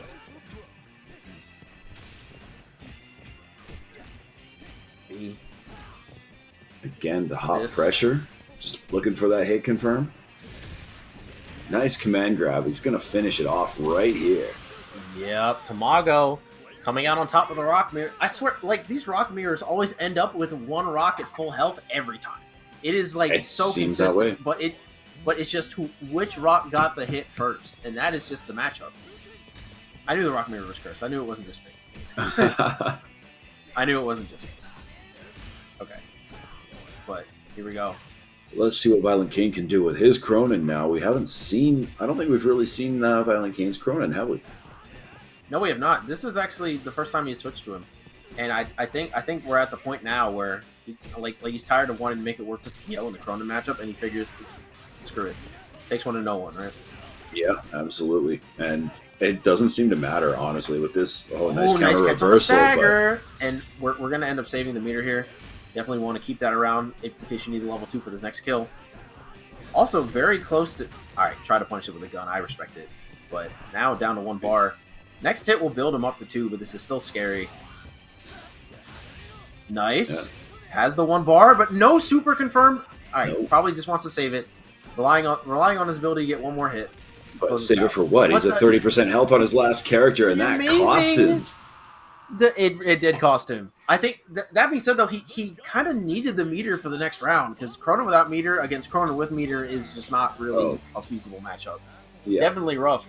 And I think he wanted to keep it around for that reason. That or he just dropped it, one or the other. But either way, Tamago going to reset the bracket on Violentkain. 3-1. That is crazy. We've got one last first to 3 for you guys here tonight. And if you haven't already, hit those Matcherino coupons. Let's get those guys into the quarter in the pot, right? Are we at $100 yet? Are we at $100? I don't think we're at $100 yet. Let's get these guys up to $100. Oh, we're at $100. Shout out to TXZ Vico for the $35.25 donated. We're now up to $109.80 in the pot. Thank you guys for that. Man, and we're still not done yet, man. We still have 33 codes left, so we're not done yet, guys. But back to the match here. Tamago with a little bit of a better start in this one, but Violentkain having her in the corner like this, dangerous. Absolutely. Look at this damage. Just great corner pressure. He's using up that meter. Oh, unfortunately, no confirm on that jump C. Kane needing 1 more hit into EX in order to close this out, and that's going to be the one as Tamago messes up. That's it. And actually doesn't react to the hit confirm. Ends the round with 50% health. Gets Kula out of there nice and early. And let's see what he can do here. If we have seen one thing in this matchup so far, the 4 games played between these 2 players, you do not want a rock mirror. No, you do not. You do not at all. And Kane just wants to get this rock out of the way so he can avoid that situation as much as possible. But Tamago not having it. Oh, no confirm. Well, didn't get the confirm he was looking for. Ooh, like you're going to get punished. No big hit from Tamago, though. Could have maybe EX'd into a kill, but not quite going to happen. Too far away for the OTG there. Kane trying to optimize. Oh, no. Are you serious? We just level 2'd him out of a dash, and Are we have you a rock mirror. Serious? We have a rock mirror. That's actually huge. This is huge for Kane, though. He has a pretty distinct meter advantage. So next hit, will do so much more than Tamago can even produce right now. Plus, he has a lead, so he can play that a little bit more effectively than he would in a 1-to-1 health rock mirror. Yeah, you bet. He's now got a 30% health lead in the rock mirror, and he's got the extra meter. No. Okay. Pardon me. Dog's being a bit of a jerk right now. Oh, boy. Not the pupper, man. Oh, boy. Oh, yeah. All right. He's getting up in places where he shouldn't be and attacking things he shouldn't have. But that is not involving either of these players or characters. Nope. Another amazing counter from Kane, dude. Kane has been so consistent with buffering counter behind a light button and just reacting to the jump CD coming from Tamago. He's been doing an excellent job of dealing with that approach. And once again, we've got a rock moving on into the next round with full health. Here we go. This is how Cronin gets the party started. Lots of those safe jumps. A Oh, nice the counter. Shatter Strike, a man after my own heart, but no punish from Tamago here. Oh my goodness. Okay, that was actually a really nice anti-air there with the crouching jab. Yep. Tries to do the jump C there, but jump C, or 5C there, but jump C just beating it straight up. Big confirm here. Ooh. Gonna go for the gun, gonna kill. Bam! Yes, sir. Pow! Ended by the Gat. Now we got a Cronin mirror. First time we've seen this tonight. Yeah. They both just do neutral hop jump CD immediately. I mean, why not? This character is so funny to me, man. Not gonna build it. Oh no, he actually did build the bar. Just elected not to spend it though. He wants But it for look later, at but this he's gonna meter get shot by the advantage. big old gun. Oh man. So that was a 4-bar combo. And, oh. My man Cronin pulling out the Glicky, and he's going to confirm this one. Violentkain going up 1-0. Goodness gracious. 1-0 in the actual full-on grand finals for all the cheddar. Oh, man. Yeah, going up 1-0 right now, pretty important. I believe, but this is exactly what happened last time, too, right? Kane went up 1-0 in the very beginning of grand final set 1, and then Tamago just did a 3-sweep. So we'll see if Kane can keep it consistent, but Yeah, and that's the key right now is consistency. You can't falter. You just use what got you the wins early. And honestly, it all really came down to Tamago's Kula, how he just progressively got better as the set went on in the first grand final set. But Violentkain just needs to put an end to that. Nice Dragon Punch to catch him out of the air on the approach. Okay, I see what Kane's doing right now. He's trying to use the sparks and use some zoning to keep Kula at bay, force him, forcing Tamago to come to him. Yep. Has a very, very tiny lead right now. Could easily just be annihilated by Kula here. One touch erased. Just like this. Big damage. It's trying to poke with that Farsi. The Farsi is special cancelable, so if Kula does get a hit there, she will react and throw out that Tatsu for a follow-up. Okay. Almost. They are dead even here. Oh, and here we go. That actually wasn't confirmed, but this is absolutely going to do it. Spends a level 1 just to be sure. Mm-hmm. Amazing start for Tamago here. Getting rid of that Iori. And why wouldn't you burn the meter there? It gets you the round. It saves you the few seconds extra and gets you a little bit of health left to start the next round. Yep. Oh, and a command grab attempt turning into, unfortunately, an EXDP is going to cost a little bit of life there for Kane. Unfortunately for him, though, Tamago did not have a half bar to spend on the EX Tatsu, so the damage was pretty minimal. Not too bad. Oh, that was really, really good Tatsu coming in from Tamago there. Going to get the DP conversion.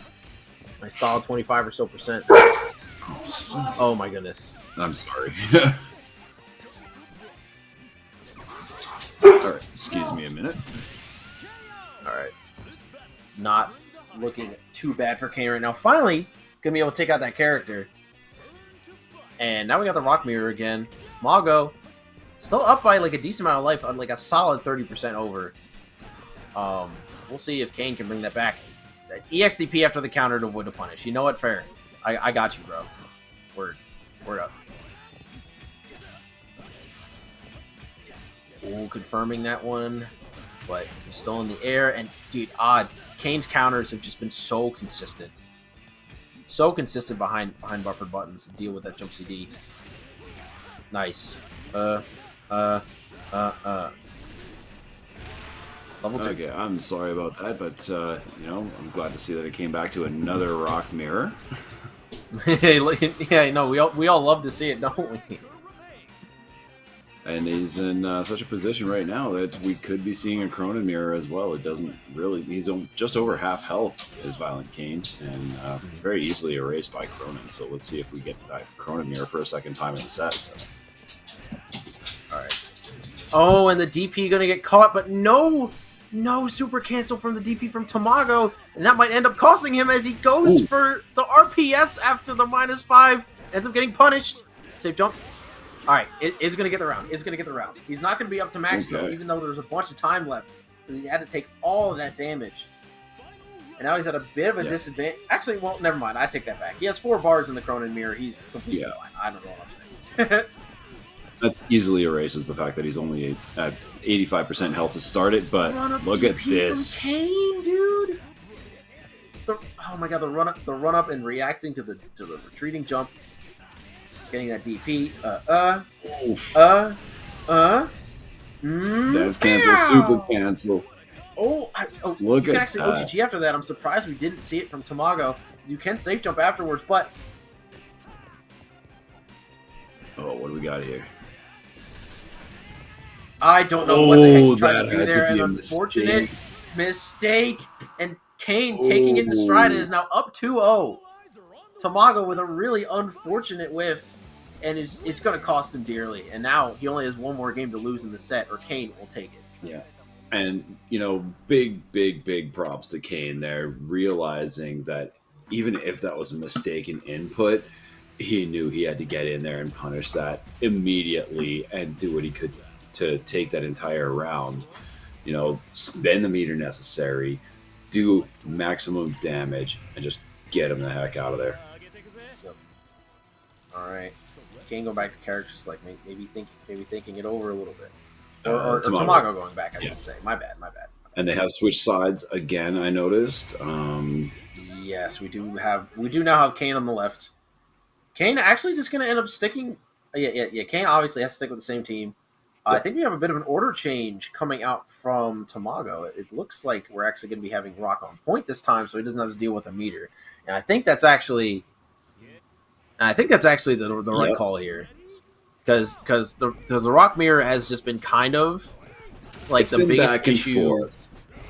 Definitely been back and forth, but I think it definitely if it out of 5 games, I think Kane has been winning about 3 or 4 out of the 5 Rock mirrors that we've seen. And it has not been overwhelming on either side.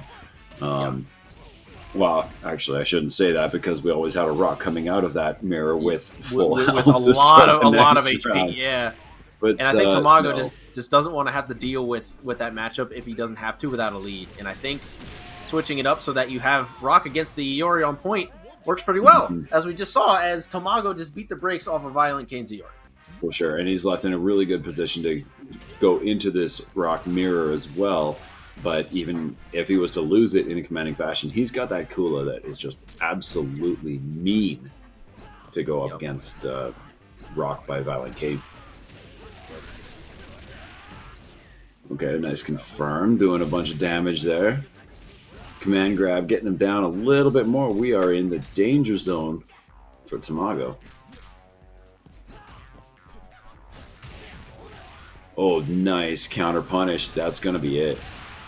Yeah, and goodness gracious, yeah, Kane basically taking that one with no issue, and that's kind of what Tamago is trying to avoid, right? He's trying to avoid a situation where they're at an even playing field in terms of health, and he has to play that matchup because Kane is just playing a little bit of a better Rock than him currently tonight. So, and then having the Kula with meter available here to deal with Kane, it's dangerous. and maybe put the pressure on a little bit more.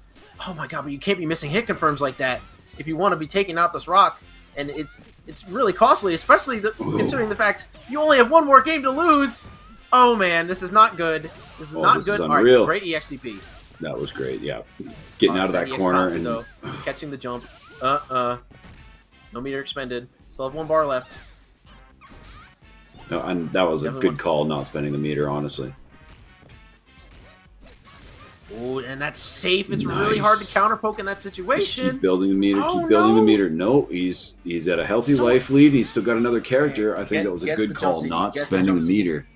He's saving that meter for if he does get down to the Corona. Yeah, there was just a little bit of an unfortunate drop there, which I thought might be costly, but he ends up clutching the round out anyway. And now we have 1 bar Cooler versus only 2 bar Cronin. Yeah, honestly, not that terrible of a situation to be in for Tamago. Doesn't really have to worry too much. No, because honestly, if Kane goes for the 1 touch here, there's no meter available to deal with Cronin in the mirror, which is really bad.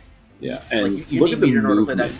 Yeah, Goodness gracious. No, that's honestly what Tamago's really been using to his advantage is the movement that with Kula. He's been doing those jump CDs or the hop CDs into a back dash or even a forward dash and putting pressure on that way. You don't know which way he's going to go, but it's always there.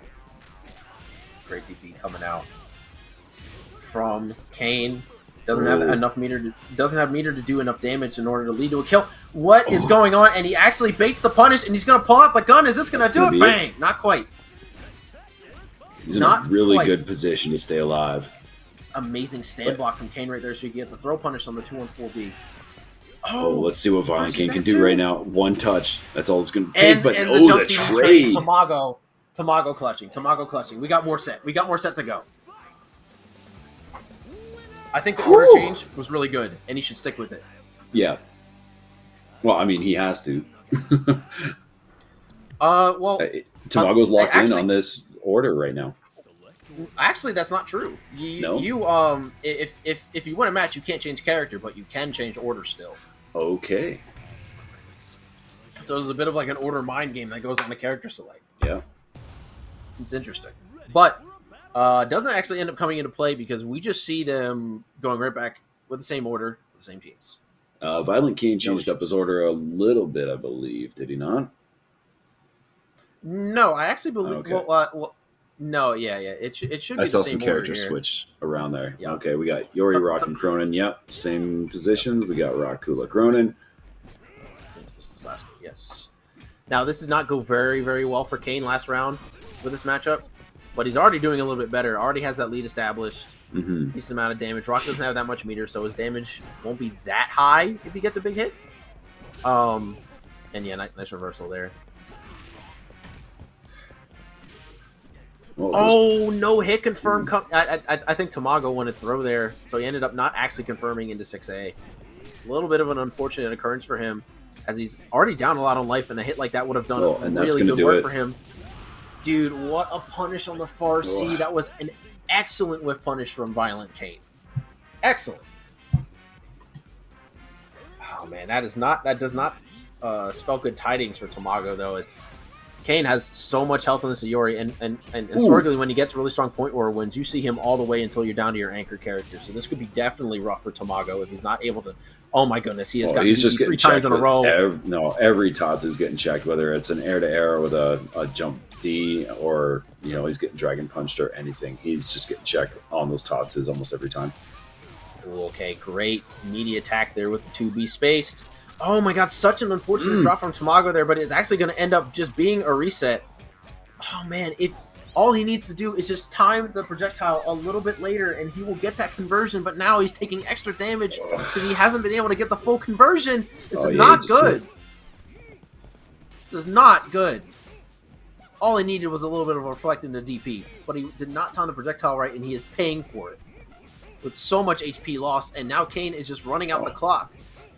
And honestly, sometimes that's the greatest weapon, is that timer.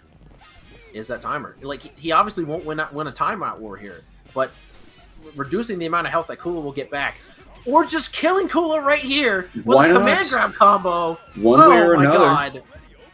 Violentkain. Oh, this is it. This is it for Tamago, man. He has to make this Cronin comeback happen. He's in a good position to at least knock Yori out, but he's still got to deal with Rock and Cronin afterwards. Ends up dealing with a meterless kill here. Has 3 bars available, so he can just delete a character with this amount of meter. So if he can get a nice, solid, clean hit on this Rock, he can delete it and maybe have a chance against the Anchor Cronin.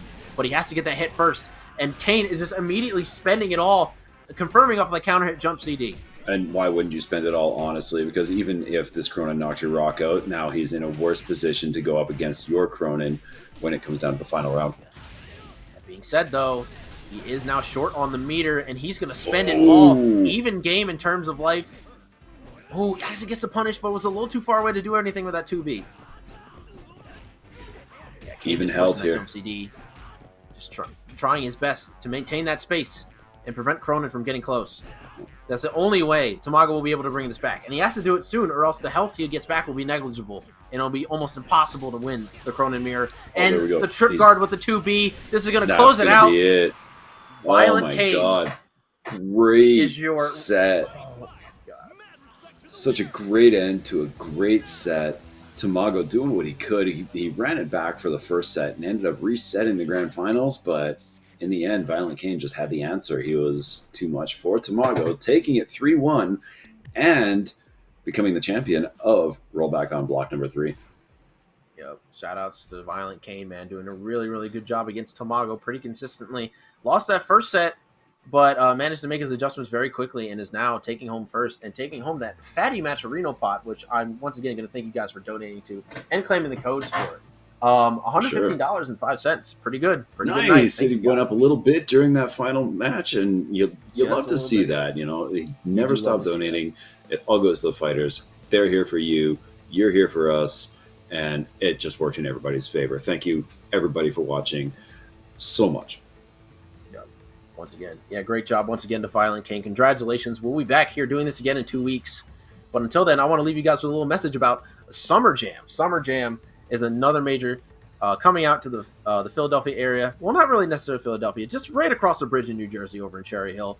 Brought to you by Big A Gaming. Summer Jam, August 19th to the 22nd, 2022. Couple weeks after Evo, so if you guys aren't able to make it to Evo or you have some extra money laying around, make sure you guys come out and enjoy some fighting game action. We have all your favorites: Tekken 7, Guilty Gear, KOF, Street Fighter, some Marvel, some Dragon Ball, some everything. We got a little bit of everything going on over there, and I do actually believe DNF will be out of that point, so we'll be having that game too if you guys are interested in partaking in some of that stuff. But, I believe DNF drops in just a week or two, does it not? It actually does. I think it actually drops on the 28th. Yeah, so once again, guys, thank you once again all for watching. We'll be back here again in 2 weeks for some KOF and in 1 week and 6 days for some Guilty Gear. So if you guys want to see that, please stick around and make sure you sign up for those events so that you can help support the community and help get our name out there. Shadow Royalty are really good guys, and we'd really appreciate it if you guys could come out and support. Also, follow the stream to know when we're live and turn on notifications. Yes, sir. But yeah, once again, thank you guys, and we will catch you all next time. Peace. It's been a slice. Take it easy, guys.